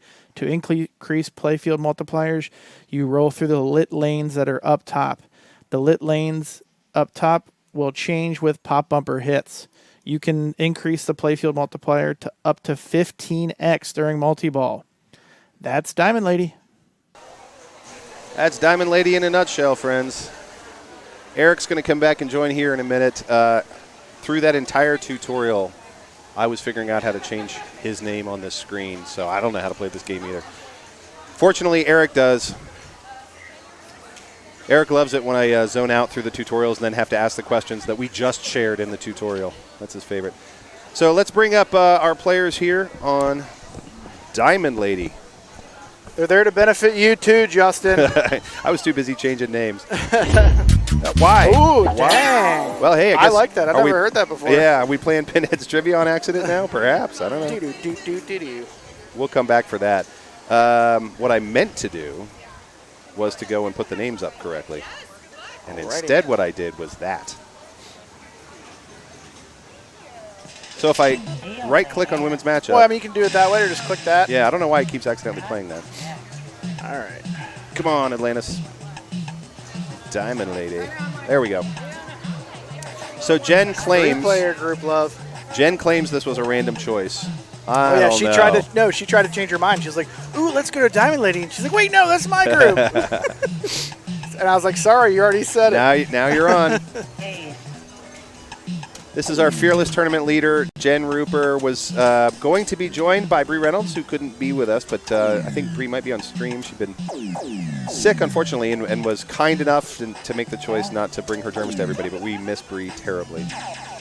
Yeah, we're missing Bree for sure, but I'm sure she'll be in and out of the stream watching as she feels up to it. And yep. But yeah, so just hope you're feeling better. And it just speaks to how awesome this community is. Like, I think Jen still planned on like coming here to play, but it's not easy to run these tournaments. And just to pick that up when you weren't expecting to do it is not an easy feat. So very appreciative to Jen for stepping up and helping. Yeah, kudos to Jen. Was Jen our first place winner last year in the Amazing Race? I believe she was. I think she was. Amazing. So defending champ is back. And now, Teresa Roth says, well, too bad, Jen Rupert. I'm coming after your title. Big rip. Starting out hot with some spinner rips. Winner, winner, Rip that spinner. She's doing the game the way I like to play it. She keeps going through this spinner, come down, and then light her kickback over here. And so you just want to keep relighting that kickback. How long is that kickback on for? Is it ever? I think the manual says 40 seconds. Oh, okay. So it's a while, but then it always seems to kind of turn off at the most right when you need it. Times. Yeah. So, but it is on a timer, which is kind of interesting. That doesn't happen on too many games. This game has some of the weirder rules of the era, which I guess we should expect from a mid-90s, early 90s Gottlieb. But there is actually a score. Ooh, that's bad luck. She was not ready for that drop target save and fumbled, but great start. Yep, let me Big see bonus. if that'll replay. I'm curious to see what happened. Yep, so see here, it's hard to tell from our vantage point if the drop target's up or not. Yeah, it was definitely directly up. over it, yeah. So one of the weirder rules of this game is you can double your score on this game.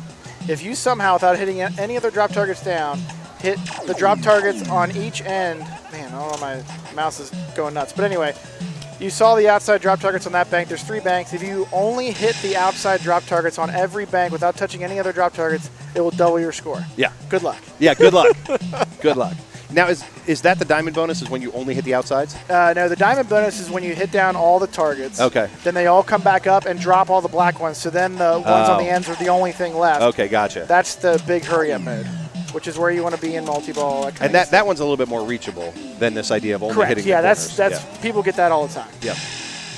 It's just a matter of how valuable it is because of how long you take to do it. It's worth less. So. Yep. You got to hand it to Gottlieb. I mean, they experimented a lot during this era, and rules like that are a great example. That like hidden double your score thing, great example. Yup. Also, fabulous music on this one. Oh yeah. Great call outs.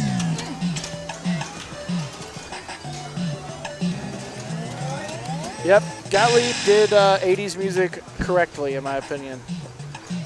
I just want to replay Jen dancing. That was fabulous. I wish I could replay that. Pat said he was going to dictionary.com to look up behooves. Did I say behooves? Did you say behooves? I never. One of us must have. Have you ever said that? I've said it might behoove you, maybe. Oh, maybe you did say it would behoove. I definitely say that, but I've never used the plural version of that. No. Behooves? Behoove. Well, I think like it behooves you. Oh, I see. Yeah. So what is that? Present tense? The second, second person. Like, all right. I don't know, man. I don't know. Is it a past participle? It would. It's the gerund form of the past participle of. I don't know. I barely got C's in grammar. I was an English major. I still don't know the answer to what when would you use behoove versus behooves? It behooves us. It would behoove. All right, so Teresa is cruising through what might be the fastest game of Diamond Lady we've seen in a while. Yeah, we might be moving this rig here in a second. It doesn't help that we only have a 3-player group, so. Teresa may have set up a pretty decent start here. Well, and this seems to be kind of returning to form. I had noticed that I've been taking Diamond Lady to some tournaments for a while now, 2-3 years. Everybody's pretty used to this game, so I'm starting to see people kind of get a hold of it a little bit. And I'm like, oh, this is cool. Like, it's slowly becoming a little bit more playable for people. Yep. But it seems like, today, at least, outside of Teresa's game, which is fantastic, it's kind of getting mean for everybody. Oh, look at that. Again, I mean, this is just like heartbreaking.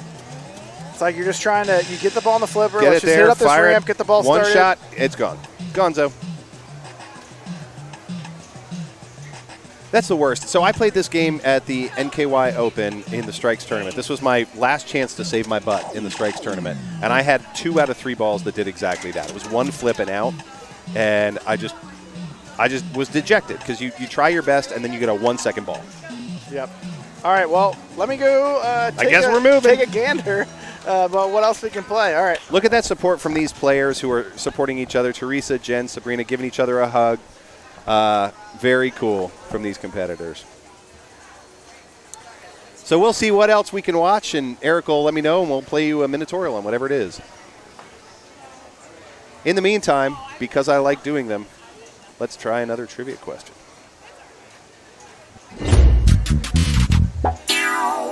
Brought to you by Pinheads, our local zine, our local pinball zine, hand-drawn, shipped by hand, and he always ships weird stuff. He calls it bonus junk in the envelope with your zine if you're a subscriber.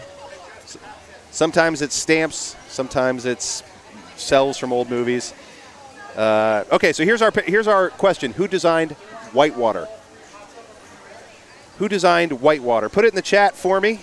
This is one I knew. This is one of the rare ones that I knew from the top of my head. Who designed Whitewater? We're going to take a look at Hot Tip next. We're on ball 3 on Hot Tip. Another magnificent EM. So let's take a look at that as soon as I can find where the heck I hid that Minotaurial. There it is. Give me a sawbuck on Captain Nemo in the 4th. Let's play some Hot Tip pinball. Okay, when you plunge, you will plunge into a top saucer. You will see different awards up top. If you hit the slings up top, it will change that award. Once you land in the saucer, you will collect that award and also advance your bonus. You can either collect various amounts of points, or you can collect double bonus if it's on the red, or you can light the captive ball if it's on white. If you light the captive ball is now worth 30,000 points, and you shoot it into the target, into the back, and that will get you 30,000 points. Also, when the ball comes down to the pop bumper area, you have the Hot Tip drop targets. These are very important because the first time you hit all 6 down, you will light the spinner for 1,000 a spin.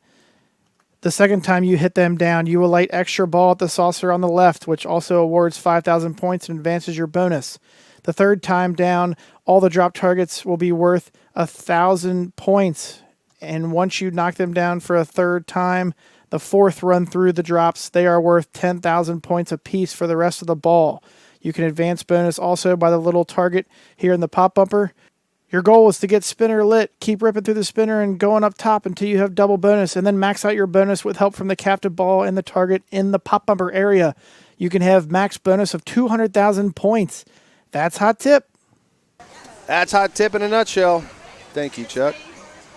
So Dennis Nordeman is correct. That's who designed Whitewater. One of my very favorite tables. It's in my top 5 for sure. So let's get our players correct. Oh, I could just hit that every time? Mm-hmm. Nice.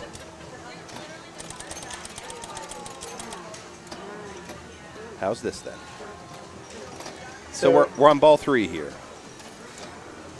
Is that right?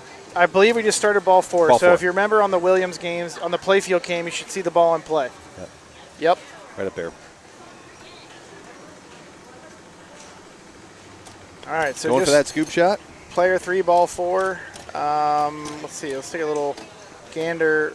Real close game between everybody, but player 2 is crushing it right now. So Laura Bishop's off to the races, as it were. Yep. With a big lead. And she could really use a win here. So this will be big for getting her back into the running here. So we're in round 5 of 7-5-3-1 scoring. There's Laura Sukalek. And so if you're coming in with 14 points and you've been, playing your heart out, it means you haven't necessarily had a great day, but you haven't had a terrible day. Laura's coming in here in round 5 with 8 points, so she's had a pretty rough start. But this could be a turnaround game for her. I think Laura Sukalak just expressed what all of us feel on Hot Tip is, Yeah, so she's having a tough game right now, but she is in 4th, and she's got 22 points. I feel like 22 points is above the cut line right now. Yep, looking really If you're good. following along on Match Play, they have a neat feature now that when you have tournaments like this, it actually puts a cut line in the standings page, which is very nice. Oh, nice. Are they cutting it at 50% or at a certain number? 50%. So I believe if we have right at 40, then they'll take 20. Find it here. Oh, you hate to see that. It was up and down for Rachel Phipps here on ball 5. So that's going to lead to a guaranteed 3rd or worse for Rachel. So 1 or 3 points on this one. Laura Bishop is well in the lead at 444 and counting. I guess they didn't set it up to say how many go to finals. But, yes, they have 40, so they'll take 20. So that puts, if you're right at the cut line right now, you're about 16 points. So Laura's actually in top 5 right now, so she's doing great. Fantastic. Yep. And then some familiar faces. They're no strangers here. Erin Mays and Anna Neal are leading the pack right now, along with Jennifer York, who's also a returning player. So the experience is paying off. Yep. It really does, too. The better you know a tournament, the better you know a machine, and a specific machine. Like, this is your hot tip. I know this machine well. I could go somewhere else. I might know the rules, but it might play differently. Right. So it does help to come back to the same games. Yeah, so I try to switch up the games a little bit each year, but there's going to be some staples, like Hot Tips, Stars, Game of Thrones. Diamond Lady, apparently. Big Game, Cheetah, Diamond Lady.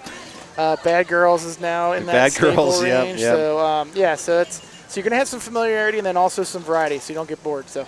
Well, let's see what Laura can do here on her final ball on Hot Tip. Right now, she is in 4th place, and she's going to stay there, unfortunately. Oh, that's a tough drain.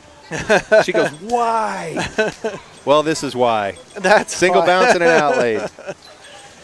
All right, so I think we're getting close to the end of it here for this round. Looks like, nope, Game of Thrones, they're just practicing over there. Same for Jungle Queen, so I think we're pretty close. Looks like we're on ball for a big deal, and player 3, ball for a big deal. So Okay. that'll be pretty much it. So Awesome. Let's what do we got in trivia? Let's play some trivia. Yes. All right. Here's a question. I'm ready. How many of Keith Elwin's Super Limited Edition Bond 60th Anniversary games were made? Oh my. How many of Keith Elwin's we have one here. We do have one here. So they made at least one. So they made one. We got one. We got that for sure. Confirmed. How many Shit. Super Limited Edition Bond 60th Anniversary games did Stern make? 200 seems way too high. I'm going to go with 50. 50. We have a guess of 50. We have 2 guesses of 500 in the chat. So they're taking you at 10x. 500, really? 500. And these things are expensive. There's no way they What sold are they, all like those. 13, they made 15 500 of grand them. or something? No, when they first came out, I thought they were like 20. Oh my God. And they were street level game, right? Correct. Yep. We got a Guess guess from for Pat 100. on 100. So the winner chicken dinner on this one is going to be Robbie and Peeker at 500. They made What? 500 of these things. But did they? Yeah, right? I don't don't know. know I mean- how. Look, the game's fun. It's not that fun. It's certainly not $20,000 fun. Yeah, people have been playing it all It's weekend fun. in the VIP room that we have Fun. here, and it does look fun. Sounds great. Obviously, Elwin designed it, so it's a ripper. Yep. But yeah, that's tough. I think I Yep. saw them like recently selling for maybe in the 13 range, 12, 13 I figured range. it would come down to kind of an LE kind of price. That's kind of where it's at. There's just not a lot on it. Yeah. Honestly, when I first saw it, I thought Keith is playing a joke on us, like trying to find out what is the most I can ask for the least amount of pinball and Well, still get it. I don't know if he decides too much on the prices of games. Yeah, maybe but, not. Maybe not. But anyway, so it's similar to kind of like Beatles. Beatles came out, was very expensive. Yep. That kind of came down a lot. So you can kind of get some decent deals on Beatles now. But so yeah, either way, like it's a fun game. It's just sometimes these prices are just way too high for some people, and Yep. it'll eventually corrects. But that's what's kind of great about Stern, right? They take risks. They see what works, what doesn't work, Yep. and maybe come back to something that didn't work initially that may work better now. I feel like the home pin market's a little bit better than it used to be. Yeah.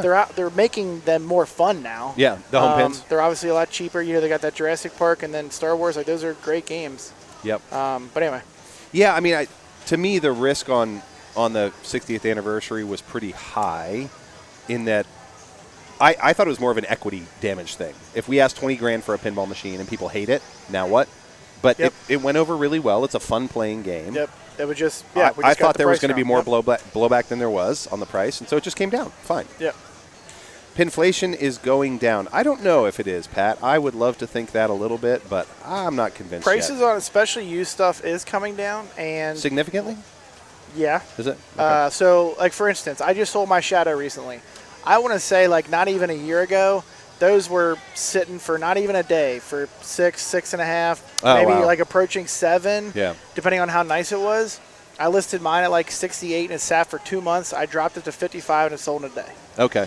So like So it came down. Yeah, it came down. I think I got to it right after people were like they stopped willing to pay those types of prices. So I definitely saw it on a game I sold recently. I think what we might see is we're just not going to see that consistent and significant price increase anymore. I think Stern might, just keep the prices where they are for a significant amount of time, maybe like a year or 2 years. Yep. Then kind of everybody's savings and earnings might catch up a little bit and it won't feel as steep and bad as it has been. So Well, I think in the used market, I was thinking more of like the new machine Stern Jersey Jack. I would be shocked if they back their prices down. oh, absolutely not. Right. I The think only thing once we they can hope ratchet it for up, is that's just it. not going up Yeah, anymore, yeah. and then just kind of letting time and people's wallets catch up to Yep. that the extreme spikes we've been seeing for the past few years. So It's been pretty intense, man. Pretty intense. yeah, I was just glad I had plenty of games before all that started happening. So I was like, okay, well, I guess I'll just trade this game that's worth way more now, and then Yep. just kind of be in the same boat. I was sorry to see your Shadow go, though. I love that game. I suck at it. I couldn't get any Really? better at it. Oh, Yeah, I love was that like, game. and I had Doctor Who, and I just hate bought that because I sucked at it, and I just want to get better. I got better at it, and it turns out I like Doctor Who more than that. I know that's shameful to a lot of you out there, but Man. it is what it is. I'm a Man. Doctor Who fan. Let's see where we're at in our standings right now, Cooper. Yeah, were we able to fix the link there? I can. No, you want to fix it first, and then we'll Sure. go to the standings? Yeah, so thank you, Bree, for posting the link. You can go to the standings anytime you want there. I don't think we've got the bots turned on to automatically give the standings or anything, but you can click on that link, and we will go to the standings as soon as we get them fixed. I am also curious about the standings. Apparently, Laura Sukulak's having a great day. I want to know who else is having a great day. Yep. I want to know are if working Becca on it. Lipstein, who traveled overnight 9 hours in a car to get here, is having a good day. I sure hope so.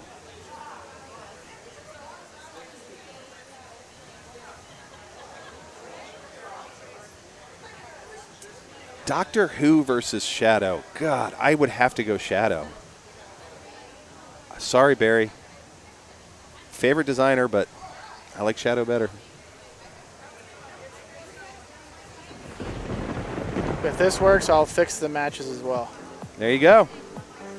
Diane Spackman out in the lead with 29 solid points. After that, Katie Ferreira, Jane Verwees, and sorry. it disappeared on me again. Sorry. That's all right. We'll go back I to thought it here in you'd a be second. able to look at that as well. Give me 1 second, and we'll see the rest of them. Maybe you guys can see them. I can't see them.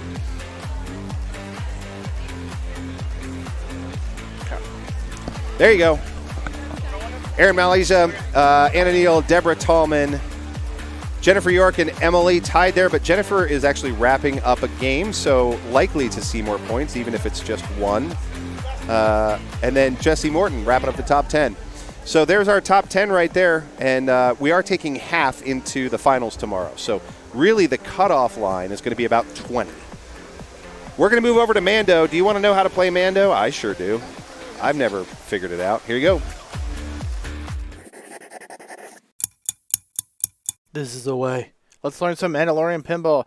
All right, to start off the bat, I recommend plunging all the way around here by holding the left flipper and then hitting the up-down ramp, and then it comes back to the left flipper, and then you hit the right ramp, and then you have the option of hitting the center left ramp or scoop to either light the next Razor Crest mode, encounter, or start a mission. To start mission, they're right here. You can change the mission with this target right here. You can either, for your first two missions, just hit the scoop over and over and over again until they start. And after that, you got to hit the ramp to light the scoop to restart mission. Encounters, easy peasy. Just hit the left ramp until it goes up into the helmet. Hit it around a bunch of times to complete your encounters. Razor Crest multi-balls. Just hit up the center a bunch until you light the Razor Crest multi-ball.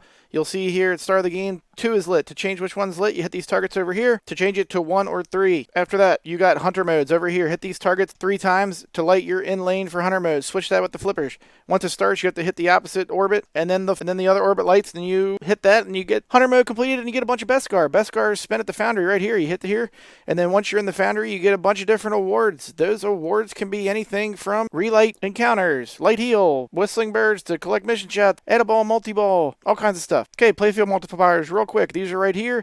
You start one playfield multiplier by hitting these targets to the right. You light another playfield multiplier by completing a hunter mode. You light the third one by completing this scope mode. You light the scope mode by hitting these 3 blue arrow shots over here to the right. Once you hit all 3 of those, scope will light the left in lane. You hit the left in lane, then hit one of those blue shots again. You have completed scope, and you will light the third playfield multiplier over here. Other multiplier rules. You have a flamethrower on your center button to start the game. It's orange. If you hold that button, it will light all the major triangle shots on fire and make them all worth 2x. Other multiplier rules. You can hit these targets on either side of the right ramp to make the right ramp worth 2x. Use your imagination to combine playfield multipliers with flamethrower and the right ramp multipliers to get massive points. People like to do this in multi-ball. Other things, to light heal. This is the left and right outlane saves that can be changed with your flippers. You can do that by buying them in the foundry or getting it from the mystery awards up here at the Child. That's Mandalorian.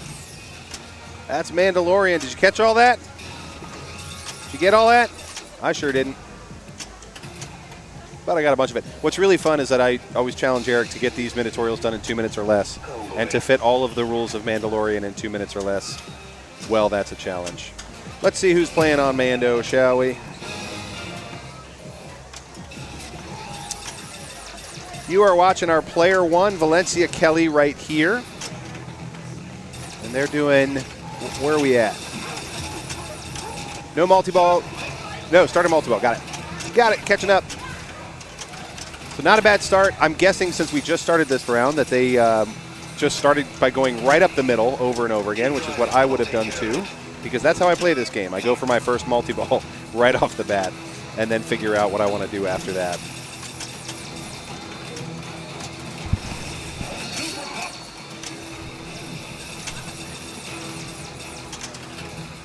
So Valencia's blowing it up in multi-ball here. Look at these lit shots all over the place. Ah, was that? It looked like a scope shot lit too. Yeah, Eric. You said I did Eric dirty there. Eric manages to get all those rules in 2 minutes, and I don't know how he does it, but it's pretty impressive. It was a lot, and I retain about 5% of that information. And I was the one who edited it. I still don't remember, so I don't know how he remembers all this stuff. Deborah Tallman stepping up as our player 2 here. Deborah's in at 25 points, which puts her pretty close to the top, but not as close as Diane Spackman, who is leading the field with 29 points after 5 rounds of competition.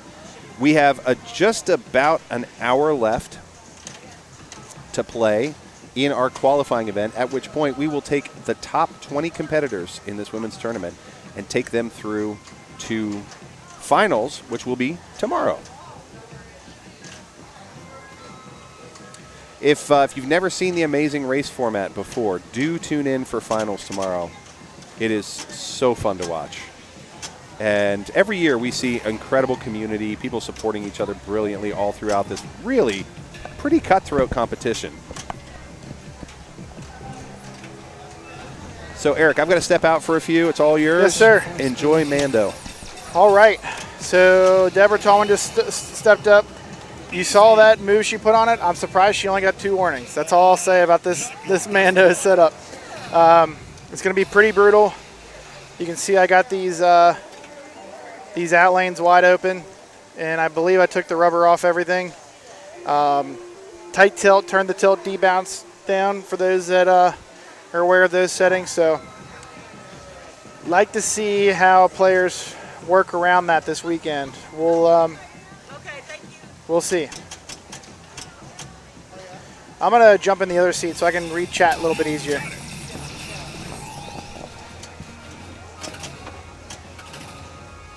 You'll get it next time.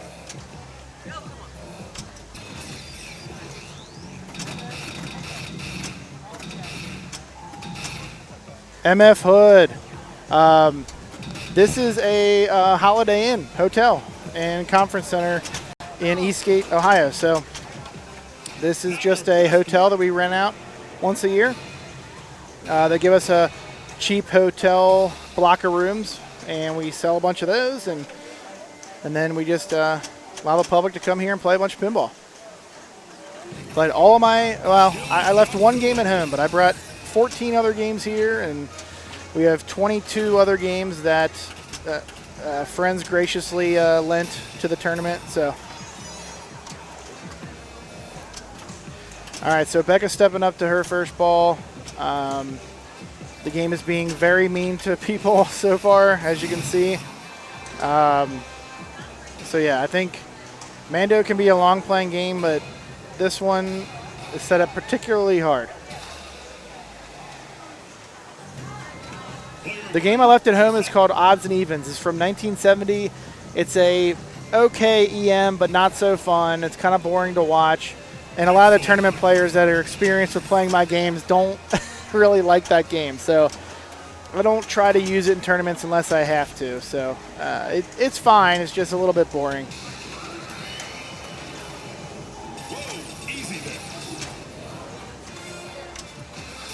So as you can see, like any sort of decent nudge to the game is getting you 2 warnings.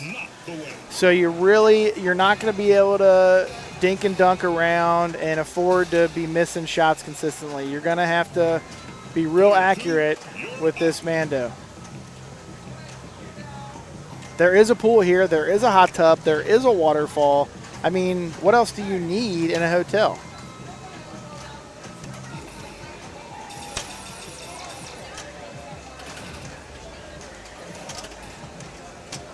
Now, since I've gotten this Mando, I've learned to try a little bit of the dead bounce backhand that you can do on TNA, where if the ball comes out of the orbit here, you can let the ball dead bounce off this flipper and then do an immediate backhand here, and it usually will go up this ramp. Well, not usually, but it's a fairly safe shot. But again, I haven't tried that since we've been here, so it might not be as friendly. But that can help you get some extra shots made with without trying to sell out on getting control of the ball. So nice job by Diane to get her multi-ball started. I feel a lot of games are going to be won by just a one trip through a multi-ball.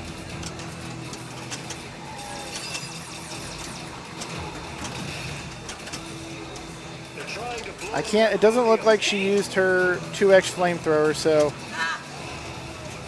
looks like, yeah, so she's just getting single value shots here. Diane has I don't believe she has a mode running, no. It looks like she started her flamethrower but then stopped short because it looked like that right orbit was flashing, how it does for the flamethrower.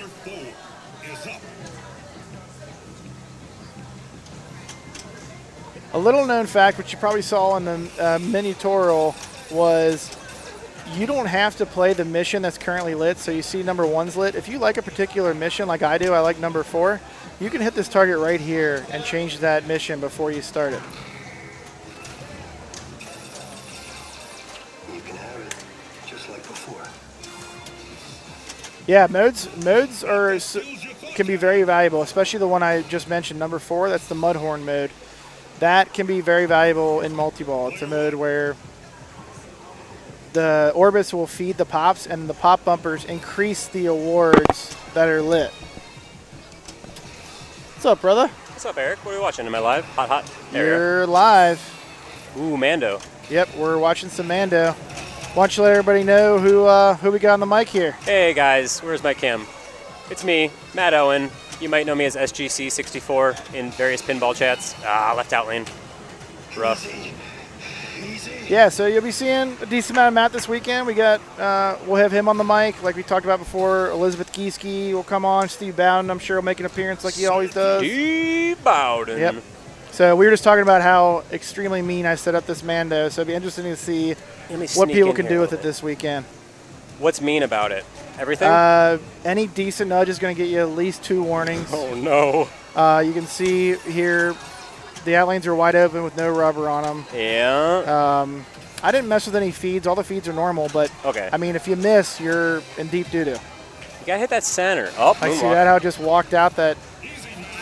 Save, though. Yeah, ball save is still lit. A little live catch is going to kill you more often than not, it seems. Yeah. So we're on round 6. We got, what, an hour, give or take, more of qualifying left? Yeah, so just short of an hour. So they'll be done with qualifying at 4. Ooh. Then at 4:30, we'll do check-in for the strikes tournament tonight, the open strikes. And then, then we'll get going on that at 5. 7 progressive strikes? 9 progressive. Interesting. Maybe I'll just sit my butt here and compensate. Right on. Did you already sign up for it or in the wait list somewhere? I'm in the wait list, somewhere Gotcha. 30, 40, something like that. Gotcha. Yeah, you'd be surprised, man, because there's a lot of people that just assume they're not going to get in, and then all of a sudden I've called 50 names. Yup, that's what I have heard. Yeah. Now, Diane did the super skill shot, which I like to go for. Didn't work out for her there, but if you can, Ooh, there's the nudge. The super skill shot can work you towards your next multi-ball encounter or mode immediately if you can make the few shots required, which can be huge on one setup this hard. Because right now she needs to clear out that hurry up before she can access another multi-ball, right? I'm sorry, what did you say? The center shot, she has to clear out that blue hurry up before she can even start on the multi-ball, right? Correct. Yeah. So once she clears that, then she works towards her next multi-ball, assuming she's also played a hunter mode. I believe that locks her out as well. Okay, that makes sense. She's in a mission now. Ooh, Mudhorn. I like the Mudhorn. This is a great mode. This is what I was talking about before. So the yellow shots are getting her at least 2.5 million apiece, but if she can hit the orbits, get the pops, that'll increase those awards. But she's holding first though, right? Second? Currently? It was close between her and I believe Valencia. 26 Real close. Yeah, wow. 200K. Look at that. That's about as close comes. Yeah. Wild. Chet. I'm trying not to peek. Appreciate that. Thanks, boss. Yeah, here's your slider here if you want to drop yourself down a little bit. Which one am I? 2. 2. I appreciate you. Chet. Yeah, should be good. Mission 2. I've never gotten too far into this the Magistrate is a mode where it's Mando, which is, I believe, this shot, and then Ahsoka, which is this shot. And each character has a series of shots that you make. But that's essentially it. Like, your goal is to get through both characters' shots, essentially. Each mode, if you're able to combo shots together, you'll get bonuses. In competition play, Eric, do you go for missions intentionally, or do you just, like, if they come, they'll I mean, take it's kind of boring and samey as pretty much every other game, but, I mean, it really is beneficial to have a mode and a multi-ball running. Yep. Maybe sprinkle in some multipliers, you know. That's really what most people are going to be going for. Or you'll see a lot of players just grind out the center all day. That's usually what I do. I got a buddy, Sean Davis, who he's going after that green multi-ball wizard mode every time he plays. He's just going to go center. But I had this set up to where, like, even if you try to bump the ball off the wall at all, either side, you're going to get at least one danger. So I saw a small nudge from Diane that was, immediate danger. So it makes it a little bit harder that way. My Game of Thrones is the same way. It's another game where you want the ball off the orbits to the flipper, nice trap, whatever. Yeah. But if you try to bump it off, like I said, you're going to get at least one danger. And it's like, nope, sorry. Yep. That was a really close game. Diane taking it by 200K, under 200K. Yep. Diane's already sitting. Well, let's check out the standings here. 29 points. That ain't bad. Ooh, that transition's nice. Yeah, Justin's on it. He's on it. So it looks like these might need to refresh. Yeah, we got a few people still in. They don't have the results in. So Diane's about to get 7 more, so she's going to be in the lead. Woo. No matter what happens with everybody else. So this is a good spread. Sorry, I'm looking for specific names that I know. I've been kind of running around crazy, trying to get everything in order. The show has just started. Yep. But now we're Day chilling. 1, chilling. Let's see. We got some matches too. We can see what's still in progress here. Yeah, what are we waiting on? So, Medieval Madness. Does it make sense to move the rig? I don't think so. We got multiple. Yeah, we only got Rush Pro left. Looks like player 4 of ball. Something's up. So, yeah, it probably doesn't make sense to try and move the rig because we're only waiting on one game. I'm sorry. We got a few left. Are you sure you don't want to move it to big game, Eric? I cannot believe that's not the first game done. Maybe their results just aren't in yet. Sure you don't want to move it? If you give Eric a reason to stream big game, he'll take it every time. Yep, and I don't typically go to it as the first game in the group. We'll do it, but we're going to do big game, dude. It plays so fast that it's guaranteed that we're going to see 2 different games in the round because that'll be done in 10 minutes, and then we'll go try something else. This bank of games, I got to say, is amazing. You have everything from your new Sterns like Rush, Game of Thrones, Mando, all the way down to Medieval Madness, which is one of my favorites. Bad Girls. You get ones you never see. Yeah. There's nothing. I like going to a tournament and being in that competitive mindset, but playing a game that I'm not super familiar with because then it's all about flipper mechanics and it's kind of an even playing field. So when you get some of these lesser known ones in there, it's nice. You do an all Stern lineup and it's fun, but you got to know your rules, man. Yeah, when I first started competing, I went to Pinburg a couple times. Yeah. And if people aren't familiar with Pinburg, it was a tournament where you would get together with a group of 4. You would play a bank of 4 games. And the banks consisted of a very early game, usually 60s or 70s, then a game that was maybe in the 80s to mid-80s, and then another game that was late 80s to early 90s, and then something newer than that. So I was like, this is fantastic. This is truly testing how good are you at all pinball. Yeah. And on top of that, it was just a spectacle, amazing. So basically, I wanted to run tournaments like that in that you got to be good at everything to win my tournaments, right? Like, you're not going to be able to just, like, hope that you get all the modern games and squeak out. It's not going to happen. Yeah, exactly. Because you'll see tomorrow when we play match play and get to finals, you got to pick a bank of games that has one from every era. Yo, that, guys, be sure you tune in tomorrow. I mean, you should be tuning in this entire weekend. We got, like he said, we had strikes coming up tonight starting at 5 p.m., I believe. Yeah. And then tomorrow at 1 p.m.? 2 So p.m. tomorrow starts at 2 p.m. So we'll do women's finals tomorrow morning at 10 a.m. That should be done by around 1. Then by 2 o'clock, we'll start with the main match play tournament, which will run pretty late. Tune in. We'll get through a couple rounds of finals, and then we'll do the final 2 rounds on Sunday morning. Okay, makes sense. I added a couple more qualifying rounds this year so that we could get some more whoppers. More pinball, more whoppers, more better. Yep. That's what I like. Yep. So I think this round has just about wrapped up. Again, like we're just how's everyone doing in chat? Oh, hey, sign out. Hey, people. Yeah, so I hang out in LaserLow's chat, straight on the middle chat. So if you guys see me spamming emotes, now look at my face. That's who you can be mad at. I know you can't see it right now, but... Okay, so it looks like some more games are still needing to go in. But again, Diane jumped into first here. Anna up there. Some familiar faces that have been coming every year, like Anna and Aaron are tops. Jane Verwise still needs to put in her score. She has won 3 out of the 4 previous Pincinnati women's events. Jane goes off. Jane is a very good player. Good. Yeah. So I'm sure she's going to be right in the mix. Yeah, it'll always show the correct scores. It just gets a little wonky.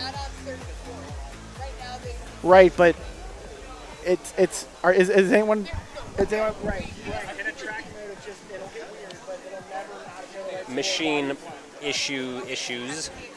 It's classic pinball. If it ain't broke, it ain't pinball, guys. It'll show all 4 scores. See, I know a lot of people on this list, and it's crazy You guys have the results in? that everybody is like, they're fighting. Sabrina down there, 21 points. That's who I'm rooting for.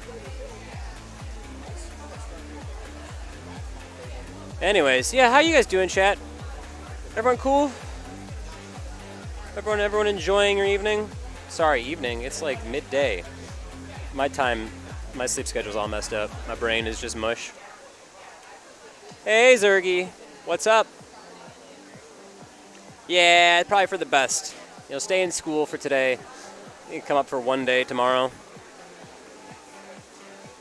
I am doing well. It's a wonderful convention here. Guys, Cincinnati, Ohio, Pincinnati. I believe this is our 5th annual convention. Wonderful stream. Eric puts on an amazing show. We got a free play room that's packed with awesome games. I hear that there's a new Elton John in there, but I haven't confirmed it for my own eyeballs. Yeah, it's wonderful. I look forward to this every year. It's a great time. Yes, if you have reliable transportation or a way to get out here, this is one of the best cons that I've ever been to. I used to go to a lot of different conventions, not just pinball. Anime, comic books, all sorts of stuff. The community, great.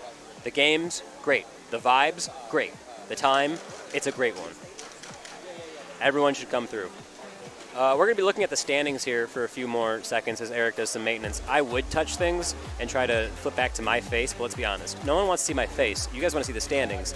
And if I press the wrong thing, the whole entire stream is going to explode. So I appreciate everyone hanging out, everyone lurking around. What are we at? 66 odd strong, 60 some odd. I want to see that at 100. I want to see it go up. Tell all your friends. We got Alien Star, we got Medieval Madness, we got Game of Thrones.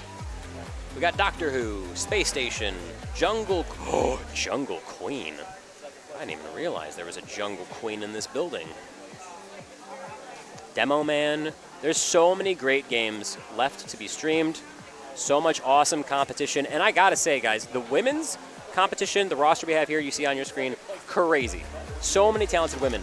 The mains is going to be even crazier. Because not only do you have all these talented ladies who are playing, but then just like the top, I don't know, at least 8 out of the top 10 in the state are here, plus plenty of top 20 from across the country and the world. It's a nutty tournament. I'm sure as things get later, we'll get a little bit more loosey-goosey. I'll drag someone up here. Maybe get a little Greg Kennedy, maybe a Carlos, maybe a little loosey goosey. You know what I'm saying? But yeah, everybody's performing to the best of their ability. Like Eric said, the machines are not easy, not by any stretch. That's what you'll see. You'll see them in these modern Sterns like a Mandalorian, and if it's too easy, people can play it for quite a long time.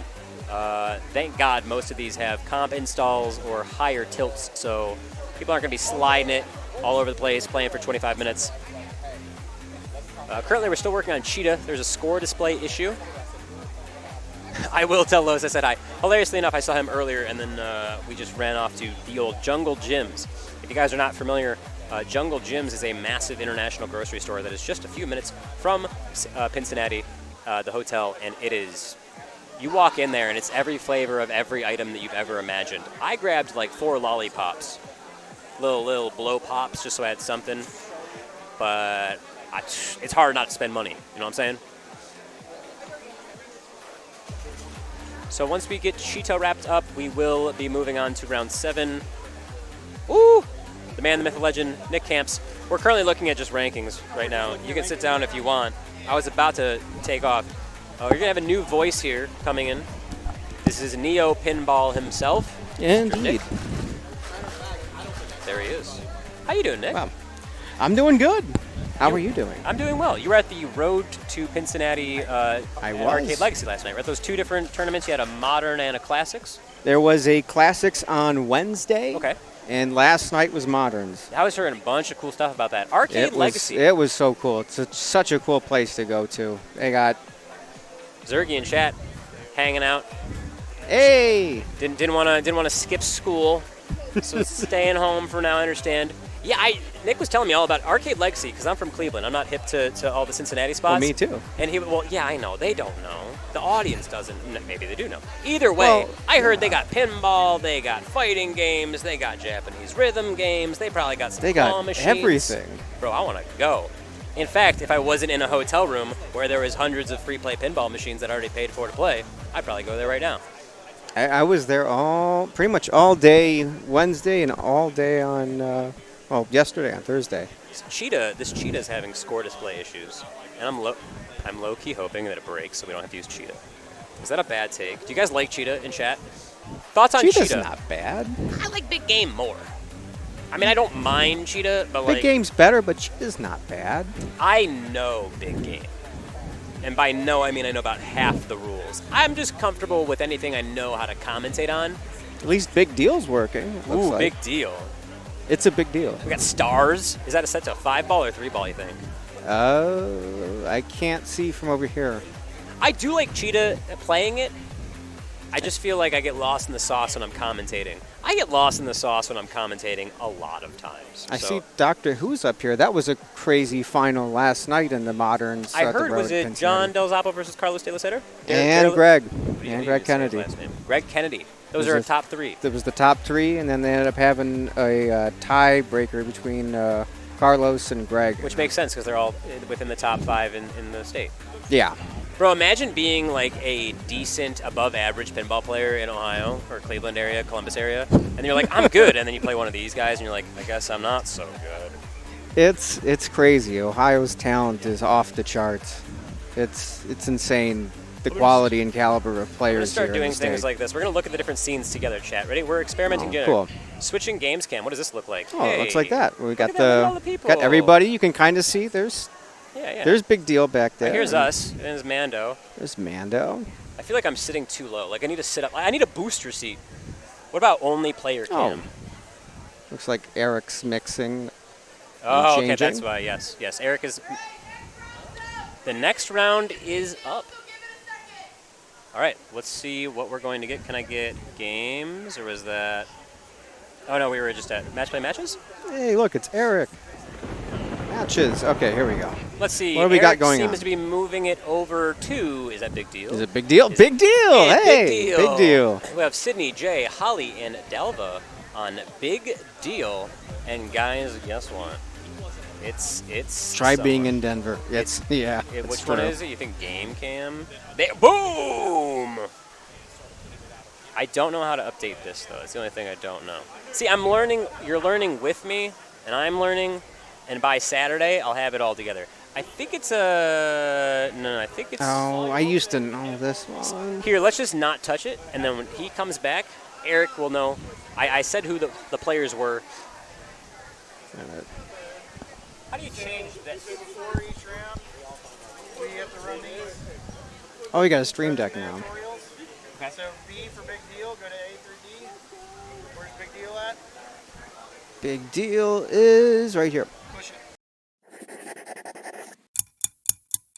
It's extremely rare that you see a game based off cards, but here we are. Big deal. Let's go. Right off the plunge, you're going to go to these top lanes, and you're going to try and collect all your 8, one of every suit.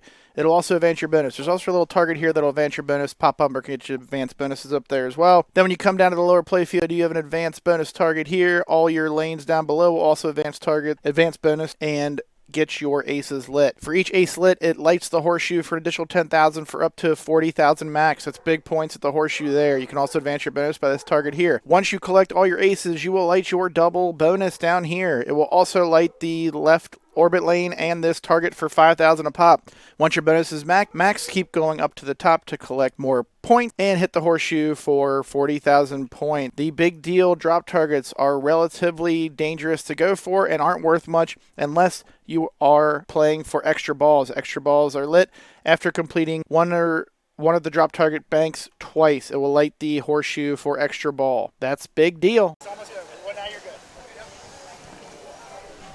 There you go. All right, we are back. Sorry, guys. Eric was teaching me how to fix the stuff, how to like switch things so you have the proper player counts, cards in pinball. Imagine what do you got? Some sort of maybe some sort of casino theme. Okay, I can sit here for this game of Big Deal, and then I have to go like move luggage into hotel room and maybe play pinball. Oh, the fun hotel stuff. Oh yeah, that's a good time. You know what, Nick? I'm glad we're streaming or we're commentating together. I love hanging out with my pinball friends. I'm glad we're able to do it this early. And this is such a nice venue, too. Oh, it's so nice, guys. Got a nice little water fountain back there. This is so cool. We're in the lobby, yeah, and then the free play room is back there. It's a separate room. Whoop. Sorry, hold on, Sydney's walking up. All right, Sydney. All right. You guys watched the tutorial. You know how to play. I somewhat remember how to play. You're trying to collect aces, baby. Mm-hmm. I think. Diamond rollover. Ooh. Okay, nice control.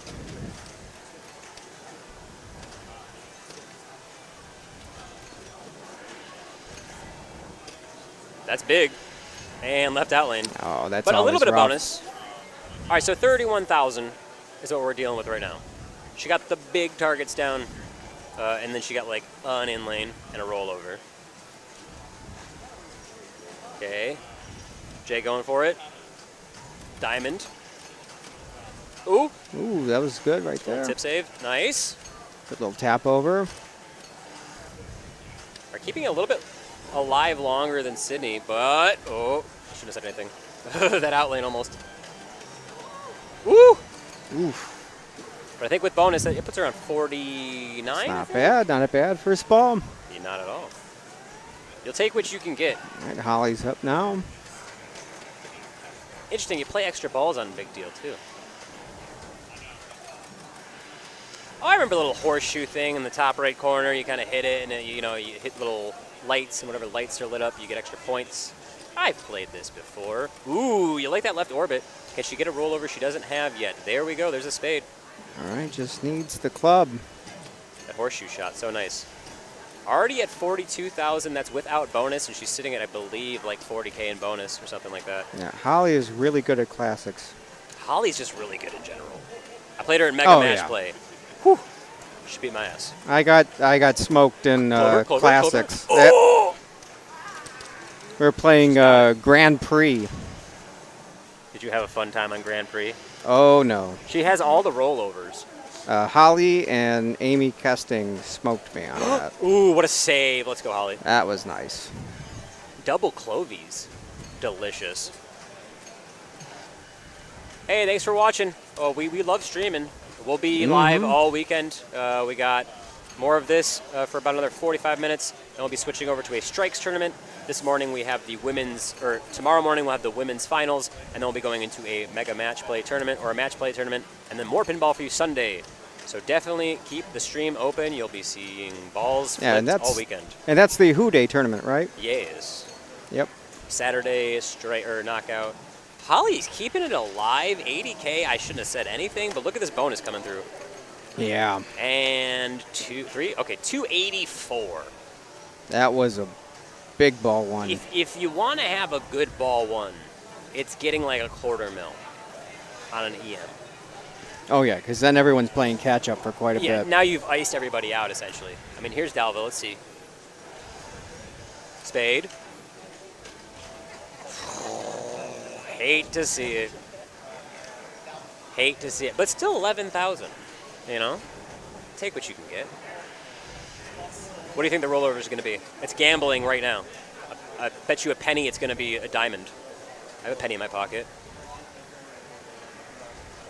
I don't have any. This is a penny. I'm putting my life on this. This is diamond. This is live gambling. 1 penny. 1 penny. Here we go. Here we go. Eric's back. She's thinking about it. She really wants the diamond, I think. She's actually reading how to hack the plunger to double plunge. All for this penny. I was like, Eric's looking for his phone. I think it's been in front of me the entire time. Diamond, diamond, diamond, diamond. Oh, no. All right, that's yours now. You can have. Do you want spades? this? No. See, he didn't even bet, but I gave him the money. That's because I'm a good guy. It's a penny. Are you sure that? Are you sure that's a penny? I actually don't know. Is it a dime? Oh, it looks dirty. All right. No, it has the whole face is completely scratched off. Ooh, I like that little sound alert. Ooh, that was almost death. The amount of saving that just happened there off that center drop was insane. Double horseshoe. Now she's got another one, so I think it's increasing the horseshoe value. Imagine paying attention Almost during another the solid inlane there. Ooh. Let's see this bonus though. Yeah, 97, not bad. It's not bad. Now this is 5-ball, right? I believe so, yes. I believe. Well, I don't know. You know what? I'm just saying things and pretending like I know. Wasn't there a whole video about this? Yeah. I could imagine. A Minotaurial. It's a diamond. I should have bet that time, bro. I was off screen. I couldn't see the tutorial. All right. I played this once, but I'm not super familiar with the rules. You want to get the cards, and then you want to get the points. I played this when I was in Kentucky. Dude, that eye in the big deal is just death. It's just death. Maybe if you get a little bit of like a screwy hit on it, it won't drain straight down the middle, but it's death. I wouldn't say it's a sister game to Grand Prix, but it is around same time frame. All right, Holly, blow it up again. She's going for that horseshoe.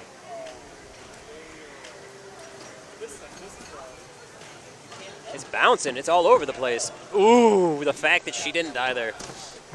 Oh. It was like that a was half almost the save there. Almost a dig in there. Close. But, I mean, you want to be having 300,000. Brian O'Neill with the Prime subscription. Thank awesome. you for the sub. If you guys get annoyed with any of the ads, you can... There you go, Prime. No more ads. Yep. You guys can get a free Twitch subscription. If you have Amazon Prime, you get 1 per month. Feel free to use it on us if you don't want ads. Otherwise, I believe it costs $5. Supports the stream, supports us. Well, it really supports the stream. I don't see a cent. Maybe it was 3 balls. No? Is that bad? Every sub to a pinball streamer is a gain for the community. It's a ball plunge, baby. Every time you sub, an angel gains its wings and also its flippers. It gains its flippers. Nick, That's you right. look like you've been in a fight with your little nose strip. It actually adds a bit of toughness to you. I got headbutted by a dog. Is that actually the real story? Yep. Should say you got headbutted by a big guy, and then you headbutted him back, and then he died. Man, I actually don't want to say that. But I feel like getting headbutted, maybe you got bit in the face by a dog. All right, here's the plunge. It was definitely... No, that would not be good either. That'd be worse. I was like, it's a heart rollover. Don't you dare outlane her, thank God. Classic center drops, bro. Iconic center drops. How you doing upstairs? Hello from downstairs. It's nice down here. You should come on down, play some pinball. All right, Jay. Diamond. Yep, called it every time. All right, just a little bit of survival here. Nice. Ooh. Oh. Nice, nice. We're still alive. We're good, we're good. It is alive. Yep. That was nice. A little control here, a little control. Yeah, it needs to slow it down. It is getting out all of control. Over, oh, there we go, there we go. Ooh. Oh, another good dig there. Ah, Oh, the tilt, okay. And tilted on that. On that Wow. third one, I was like, all right, someone's got to give, and it was the tilt bob. But at this point, you got to fight. Holly scores up there. You know she's going to hit probably 400, if Yeah, not. when it comes down to the end of qualifying, you really got to put your best effort in just to get what you can. 100%. Dude, yeah, man, those centers. I feel like center is just death. Maybe it's the last thing you go for. Oh yeah. I have no clue. It's easy to sit here and commentate. Risk to reward. I mean, True. the center shots are always All right, Dalva getting in there. Ooh, double rollover always action. lucrative. It's just A lot of nudges there. You gotta- I hope she doesn't tilt off that. you got to fight the feed. And Right out lane. right out lane. So it's like everybody finished up kind of around 100K except for Holly. But we still have 2 balls to play, 1 ball to play. We're on ball 4. It's definitely 5 ball. I was tripping. Okay, dokie. What should you get? Diamond? Diamond in chat? Hearts in chat? Please, diamond. Come on. I don't even like the diamond more than the other ones. I just enjoy when people get the diamond rollover. Nice orbit. Diamond, please. All right, well, take that. No, ooh, let's go. Diamond, please.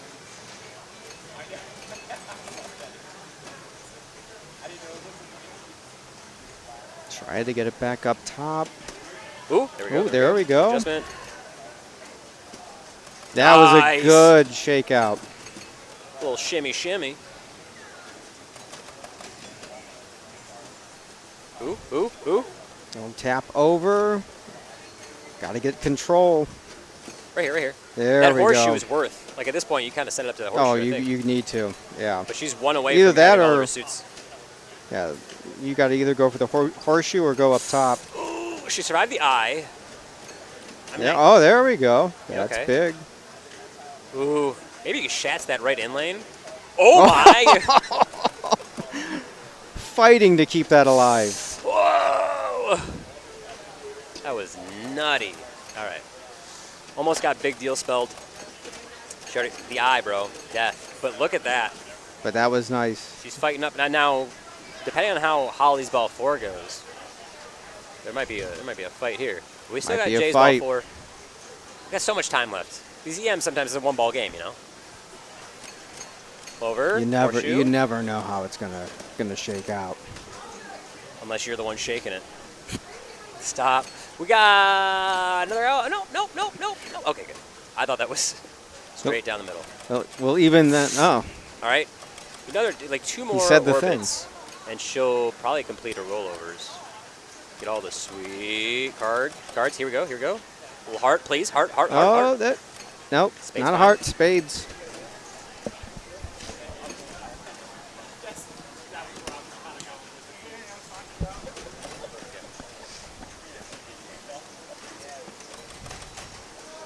That score is climbing.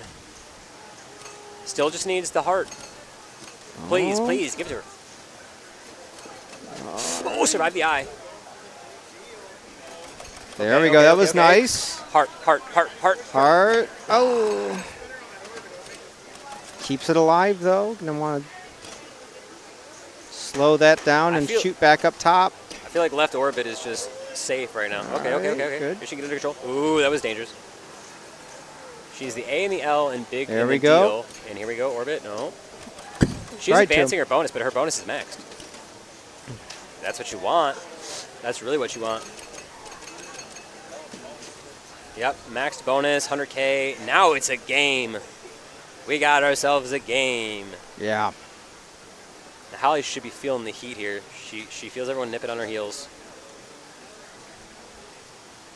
All right, will this separate Holly from the pack further? Or Let's see. we'll have to find out. I just want to see some diamond shots, man. Oh my god, okay. We're good. Safe still. Couldn't quite get it up top. That's a lot of drops on that deal. Ooh. She got her diamond from that right in lane rollover, so now she has 2 left. That was a good horseshoe loop. Survived And the and then right out. That's okay, it's okay. 405 for Holly. Right out to the left. We're still on ball outlane. 4. Wow.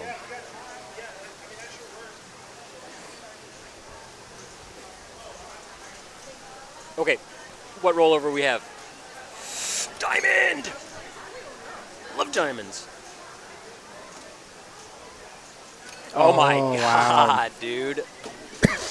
What do you even do there? You don't. There's not much. You can try and shake that out. There's no rubber. You But- can't even bounce it. You don't want to nudge an EM like that hard.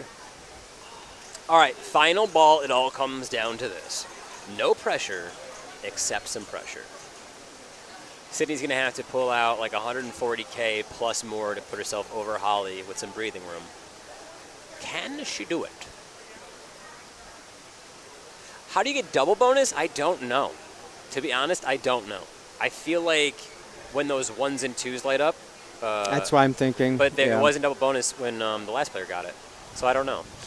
I have to figure out how to use the Telecaster, the thing where I can draw on there, and then I can better display what I'm trying to say, but I don't want to mess around with it further. We've learned 1 or 2 things, and I feel like I've learned a little bit. All right, let's see. Sydney's thinking about it. Player 1, ball 5. Okay, heart. One of the harder of the rollovers to get. Spade, you want that too. Oh, that's not going to do it. All right, but that'll put her in, well, nothing is guaranteed at this point, but 308 is pretty decent. Yeah, I know the Telestrator's a plug-in, but Yeah, I think it's one of these things. There's a lot. Eric's got a lot. He's got a beautiful setup here. There's more buttons than one could ever think to use. take a look. There's some sort of replay button. In between tournaments, I'm going to get a crash course in this. But right now, you guys get to watch this pinball. Let's focus up. Last ball, player 2. All right, not losing it. We're good. Be careful on that. Okay. The eye. She got the eye and she survived. Now, if we can get these 2 rollovers. Okay. A left in lane or another left orbit will get her up there and hopefully. Okay. Okay, give me the heart, give me the heart, give me the heart, give me the heart. Ooh, let's There go, it let's is. go, let's go. All right, she's pretty fully loaded right now. That right horseshoe is huge. Oh. Yeah, you'll have those. But that takes the lead. But she does, yeah. Yeah, 499. Now the pressure is on. It's an EM too, so if Holly gets a house ball, what are you gonna do? You know, we'll see. All right, Diamond. there's your diamond. Oh, Okay, that she's came gonna get down under rather control. forcefully. She knows what she's probably gonna go for this horseshoe. That's okay. So Holly getting probably like 2nd or 3rd, depending on how Dalva does here. Dalva's got a lot to make up, but she's a talented player. I've seen her play before. Yeah, just had a few bad breaks. Yeah, well, you know, Yeah, it's a big deal. It's a big deal. Sometimes it gives you it With deals you out EMs, wrong. you do get a lot of house balls, and She got the heart though, and that's all that counts. Hearts in chat. That's the weirdest heart I've ever made. Never mind. Let's not do that. all right. Woo-hoo! This is the last round. There's most likely going to be a tiebreaker to get in. So we're going to go to stars for a tiebreaker after this. Whoever's tied. So we are either in the penultimate round or the last round, and then we will have a tiebreaker on stars. So This is either, we're going to see plenty of pinball left for you tonight, but as far as the women's qualifying goes, this is either last game or the penultimate game. Ooh, okay, getting the eye. All right, well, what's she with bonus? That 100K will push her above. dreaded right out lane. Woo! All right, so that pushes her above Sydney, which makes it Jay first, Holly second, Dalva, and then Sydney. What a game! That was That's right, and Dalva tight. That was back and forth, and 255. everyone was neck and neck. Dalva Wow. got 255,000. Crazy. All right, I am out for now, guys. I love you. I'll be back. We're gonna get another game, I believe, or a tiebreaker on Stars. But until then, I will see you. Hand you off to Nick. Maybe Eric will stop by. See you soon, chat. I want to do a better heart. Is this That's a good heart. Is that? Can I do a Triforce? No, that's terrible. No. I'll work on my gang sign Triforce stuff later. All right. All right, love you, chat. Have Be back fun with soon. hotel stuff. Yeah. All right, it's just me for now, chat. So we'll probably have another round. Depending. Right now, Eric and Jen are working out the details. So we might get one more round in and then possibly a tiebreaker, or we're going to go into a tiebreaker. What's going on, Eric? Okay, we're going to Stars? Yep. And is this the tiebreaker? This is the final round, and then the final. Okay. All right. Let's go to Stars.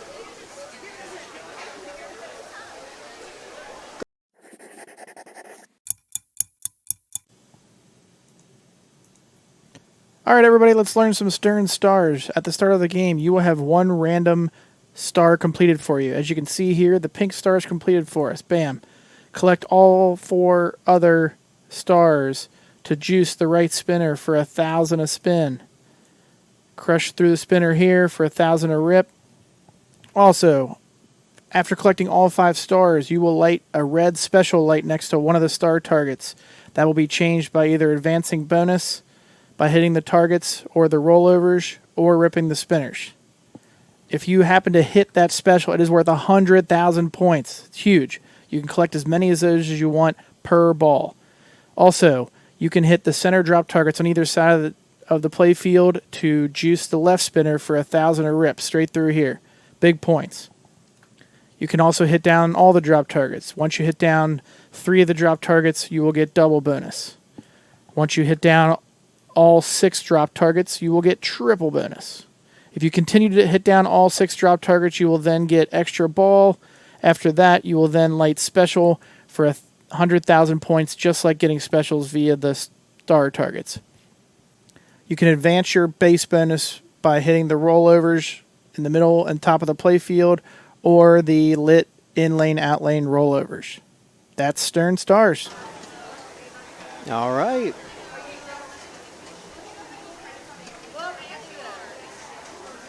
And let's get this group up.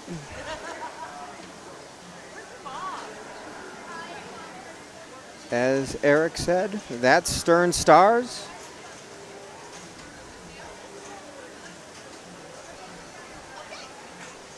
And there we go. We're going to Stars? We're going to Stars. All right, man. Well, we got our names backward on there. I am not Eric Wertenberger, but it's And really hard to change. I'm also not you, Justin. You are also not me. I'll just turn them off. So we're going to Stars. We're watching our number 1, Diane Spackman, up on Stars in our final round of women's qualifying. I think this will be it. This will be round 8 will be our final. Ooh, a bubble group on Stars. Bubble group? Well, Diane's not on the bubble. Oh yeah, possibly a tiebreaker. Okay. Group, yeah. Who is on the bubble? We could always move the cam. It's, Oh, somebody in here. Okay, got it. oh, okay. Chelsea is right on the bubble. Let me see where those standings are sitting right now. Since nobody's playing, I'm going to bring up the standings and let's see if they work this time.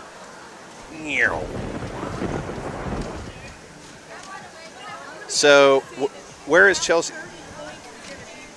Yeah, 30 points about the cutoff. Chelsea right now at 28 and playing against some pretty tough competitors here.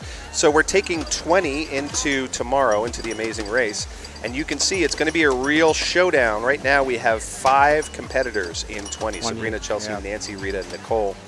So, yep. And really the difference between 20 and, 31 is 6 points or whatever. So really there's a lot of folks who could, if they take a 1, could drop out of contention. If somebody takes a 7, could all of a sudden pop into contention. They can pop right in. Yep, that's really exciting. Well, let's see what's going on our All Games cam here, and I will see if we can refresh who is playing. 1 sec. That is Stars. That is Stars. Just want to make sure we got the most updated. Good. Yep. Awesome. So you're watching Laura Bishop. I will point out that Stars, the layout is a little funky. So you'll see up on the back glass that the numbers 1, 2, and 3 actually go this way. So if you're trying to follow whose score is what, it's 1, 2, 3, and for reasons nobody understands, 4 is down there. So is Telestrator just on, or is it only on your side? It works on yours, but you have to drag your mouse over to here. Oh, okay. Anything on this screen. Got it. Yep. We were trying to figure that out earlier. I was like, wait a minute. Yep. Your mouse will work. You just got to do it over here. You just have to. I just have to move over to the side. So Sydney Wamsley's up. She's at 31 points right now, so she is also very much a bubble player in so much as if she drops, if she gets a 1 or a 3, and one of the other bubble players ends up getting a 5 or a 7, that could put Sydney out of contention for tomorrow's finals.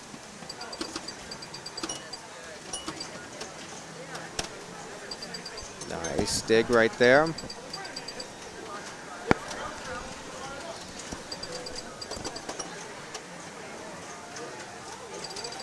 Oh, big old spinner rip. With 3 stars lit, that spinner rip ain't going to be nothing, but it does go to the left out lane for a drain. She's going to get 3 bonus advances on the way out, 3,000 points, and it does add up to 40,000. Stars is a mean old game. Oh, it is. If you walk away from your first ball with 40,000, something's probably going okay. Diane Spackman has been wire to wire today. She's been leading essentially the whole qualifying. What that does is that gives her the opportunity to go in last position tomorrow. So everybody else has to set their score first, and then she is literally playing against the lowest score of all of the competitors on each game. That was close, but nice. Yeah, a little spinner action with 3 stars lit. Yep. So Good lane. This one works a little differently than match play in that it's not a bubble group. It's not everybody's not competing against each other in this group. But we do have a couple people who are certainly on the bubble. We saw that right there off that Kirk post and out under the right flipper. That Kirk post is your best friend or your worst enemy, depending on whether or not you respect the fact that it's there. Sometimes it helps you, sometimes it hurts you if you kind of forget that it's there.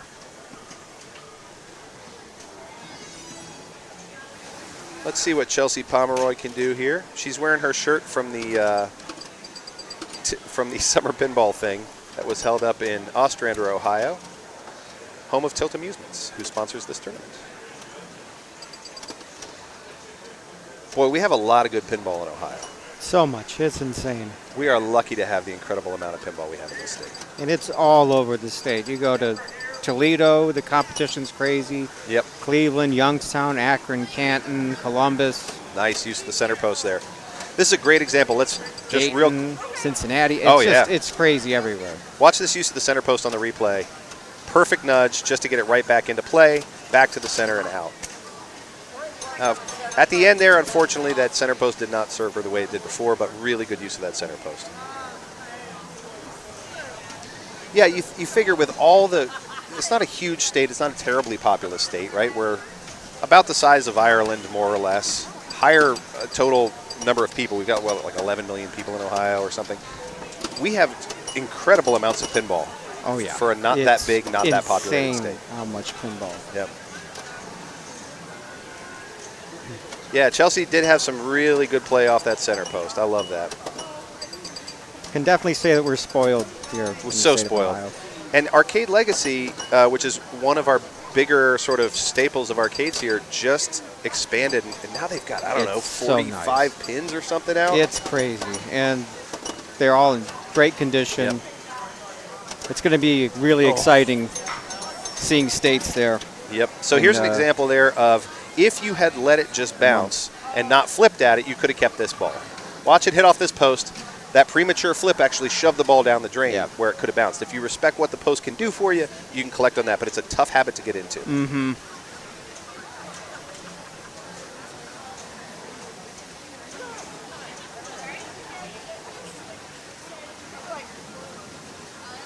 So we're wrapping up ball 2 here on Stars with Cindy Wamsley. Not exactly a bubble player, but sort of. The bubble's going to end up somewhere around 30 points. So if she takes a 1 here, it'd be a tough sell to stay in the game. We'll see. We'll see. Oh, look at that. Look at that. Just a terrible angle was not going to save that. Yeah, Eric does look a lot like Justin these days. I got to fix these titles. I'm just going to turn them off.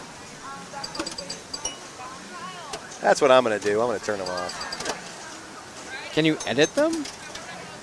Yeah, the problem is by the time it takes like a good 3-4 minutes to edit them, but we can. Does it? We can do it. Hold on. Yeah. All right, I'm going to put my name in here so we can get it right. Maybe I can do it quicker this time. I'm getting better at it. And which is the other visible Justin one? It's actually this one is the one. We'll get our correct names in here eventually. Neo Pinball. Yep. There you go. All right. Now we should be hopefully back with the correct names. See, I was getting lazy. I was just going to turn them off. You're a better commentator than I am. Chelsea Pomeroy making a run at it. She's at 31 and climbing up against Diane's 41, but of course Diane has already played ball 3. Good reminder, Stars is set to 5 balls. Why? Because it's that hard. By request of our streamies, we turn the sound up on the rig. Let me know if you're hearing it a little better now.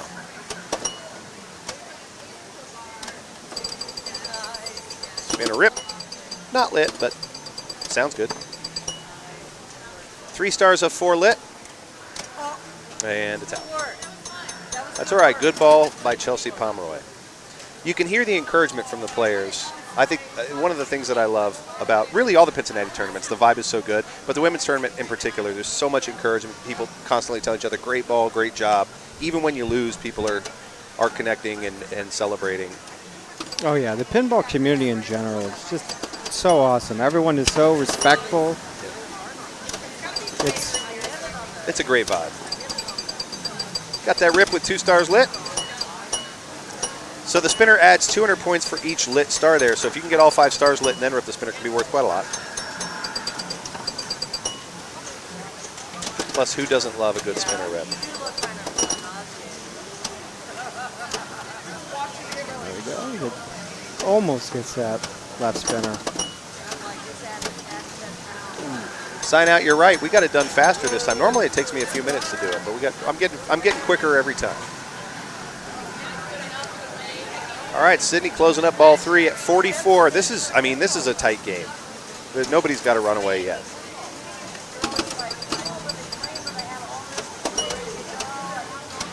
If you can get all your stars lit, if you can get double bonus cooking, if you can get triple bonus cooking, this can turn into a runaway game. Right now, nobody's got it. Oh, great save, but then to the outlet. Okay, time for me to wake up. I think Diane said time for me to wake up. She's shaking off the cobwebs. I don't know. Diane seems like she's been pretty awake, dominating this tournament to this point.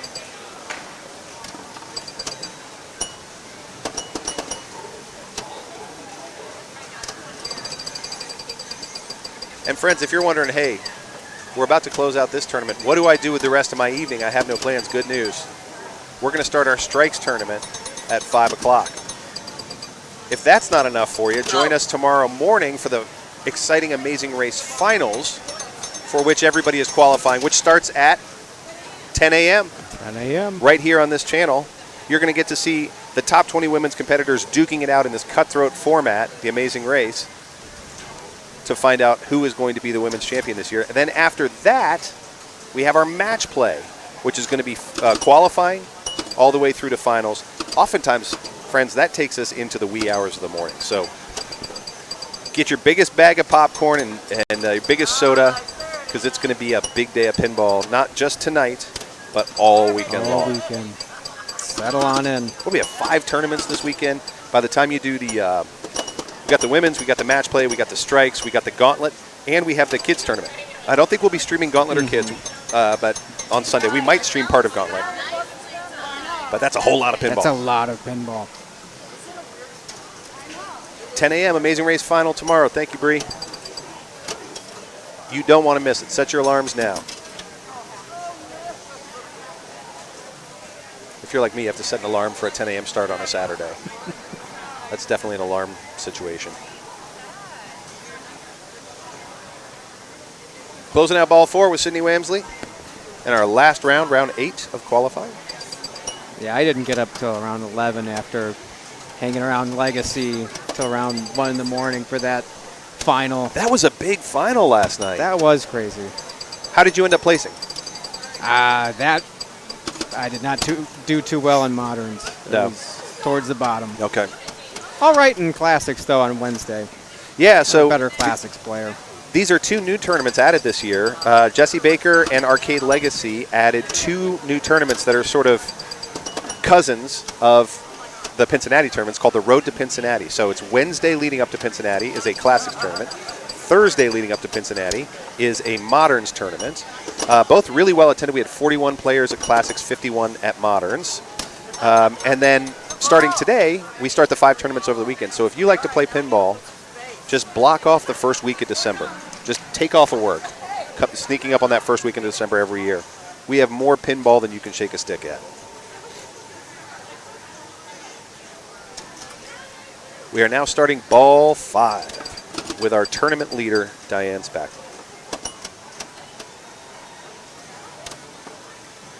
Ooh, that was in real risk. She did a great job nudging out of that one. There you go. Yet again. Wow. Really nice. Oh, look at that. So that was a tough one to save. It didn't have to end up like that, but if you look at the replay, we'll see this could have been a clean drop catch. It just got a little bit, I couldn't see it on the replay. But it got a little bit bungled on the drop catch, and unfortunately that meant an arc to the right of the Kirk post. Chelsea's taking a breath, taking a beat. Great use of that center post on the plunge. And y'all, ain't no ball save on this game. If you fired, as long as you've hit a switch, that was your ball. Oh, Sydney, great effort to try and get it back out. Great effort to try and shake it back out. It wasn't going to go. So Sydney's guaranteed at least 2nd place. But if it's up to Laura Bishop, it's going to be at least 3rd place. Laura has 25,000 to catch up on her here, which doesn't sound like a lot, but on this game it can be a lot. You can see she's only got 60 going into ball 5.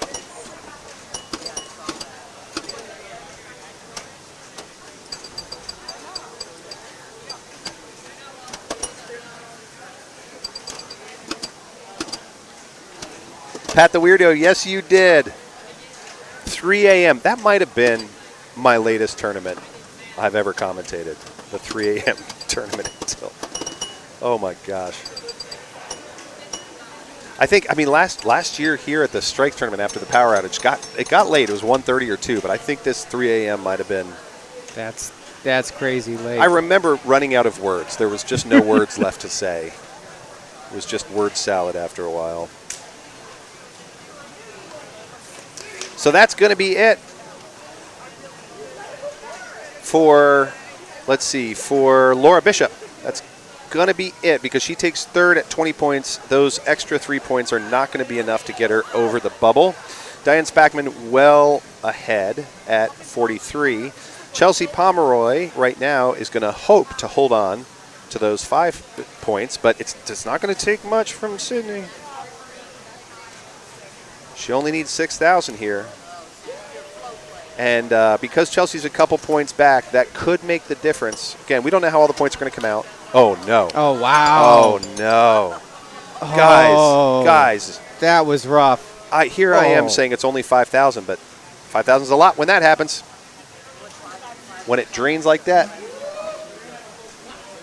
That hurts, man. That hurts. Sorry, Sydney. Oh. That went straight down the middle. That was it, straight down the middle, as promised. I mean, but we talked about this. As long as you hit a switch on the playfield, there's no ball save. That was it. So Sydney got up there with 80,000. She ended up with 80,400.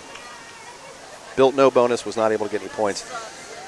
So, I'm not like Eric. Eric has the mind of an accountant, given that Eric's an accountant. He can sit here and tell you, well, here's the percentage of who's going to win. I can't do that. I just wait till the points come out. We have tiebreakers to get into finals. It's going to be on stars. Tiebreakers are on stars. Okay. All right, we're going to stick around on stars then. It looks like we have one game still in process, maybe two. Let's take a look at our standings. Is it Cheetah, looks like? Yeah. Here's our standings. You can see we've got a couple games still happening. Emily Harrison is going to get bested by Diane Spackman, who just took a first place on that one. So that's going to put Diane in first for the tournament and Emily in second. Sydney's has not yet reported. So once that reports, we'll have 2 games left to decide. But Sydney got 3 on that one, right? And that is going to put her at 34 points. The question will be, what's the cutoff? And that's going to depend a lot on what Deborah Tallman, Nikki Miller, Chelsea Pomeroy do. They're the ones who can spoil it. Because for instance, if Deborah Chelsea gets... was just in the last match. Yep. So that's just who's left, right? Yeah, that's true. We saw Chelsea. If Deborah and Nikki pull off, let's say, a 7 and a 5, and they're in 2 different games, so they could both pull off a 7, that could put them both in the 34, 35-point range, which would push our bubble people down. And we would lose Sydney and Jay, and there might be some playoffs in that 33-point. We'll have to see who we still get to keep. So, because right now we've got Andrea, Nancy, Joanna, and Sabrina at 33. Yep. So there would I think almost certainly need to be a playoff if that were to happen. But again, I'm not the math guy. I leave that to Eric. Maybe y'all are math whizzes. You can do it at home and tell me what I'm getting wrong. Let's take a minute to let's play some trivia, shall we? All right. Here's a fun one for competitive pinball players. Try not to answer if you know it right away. We'll let the stream jump in first. But after 1 year, IFPA Whopper points decrease by what percent after 1 year? Here's an accounting question. Yeah, that's right. Our math is back. After 1 year, how much do IFPA points decrease by in value? It's a cool system, right? It's a way that they make sure that it's not your glory days that just live on forever because you destroyed a tournament 6 years ago. So they do have a decrease in value on those points. We have guesses in from Mr. Freeze at 1/3, from Brian at 25, from HipSmart at 25. Any other guesses, chat, before I tell you at what percentage your Whopper points? That's always a bummer, too. I had a tournament where I finally won one. I'm not a great pinball player, so when I win one, it's kind of a big deal. I had one I finally won locally, and it was the best Whopper points I'd ever had, and then COVID happened. Oh. And it's gonzo. It was gonzo. We just stopped doing tournaments for a while. It was a huge bummer. Tiebreak will be at 33. 30% says Boots. 8.1% says Hood. The current mortgage rate. Is that what it is? Oh, God. Wow. The answer is, in fact, 25%. 25% is how much your point decreases after a year. So, Brian, HipSmart, y'all got that one spot on. Our tournament director, Jen Rupert, is getting set up to decide who's going to go to tiebreakers. So, let's hear from Jen.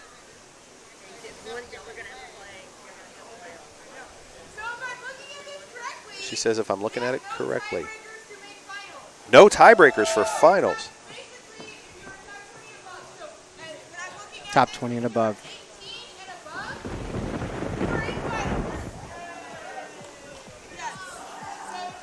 Ah.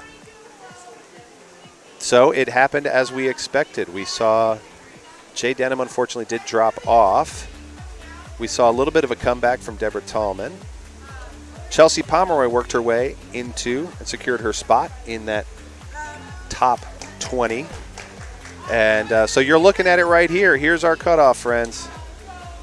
Here's who we're going to be watching tomorrow in the Amazing Race.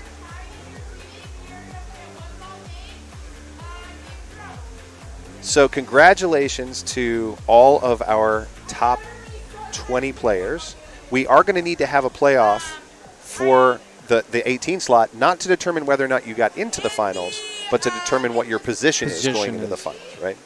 And position can matter quite a lot if you're at the bottom, because this determines, do you have to be the first person to go up to every game?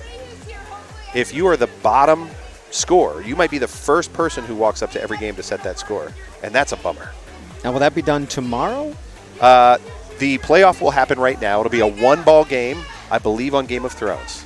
A one-ball game on Game of Thrones? I believe it's a one-ball game on Game of Thrones.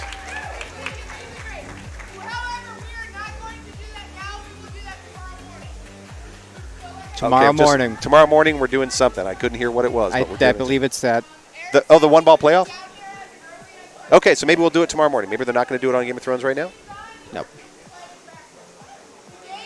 It looks like our TD, Jen, is sort of wrapping up with everybody, so we'll see. Yep, she said tomorrow, 10 a.m. It'll start off with awesome. That placement match, and then so they're going to do that tomorrow. Okay, so and then they'll get right into the our bottom four are going to figure out where they sit. Amazing Race. Guys, if you've never watched Amazing Race before, you got to come back at 10 a.m. tomorrow to watch Amazing Race. It is such a cool format. We'll have our top 20 duking it out to stay in the race. Lowest score loses and is out of the tournament after every round. So after every game, somebody goes home, and you whittle.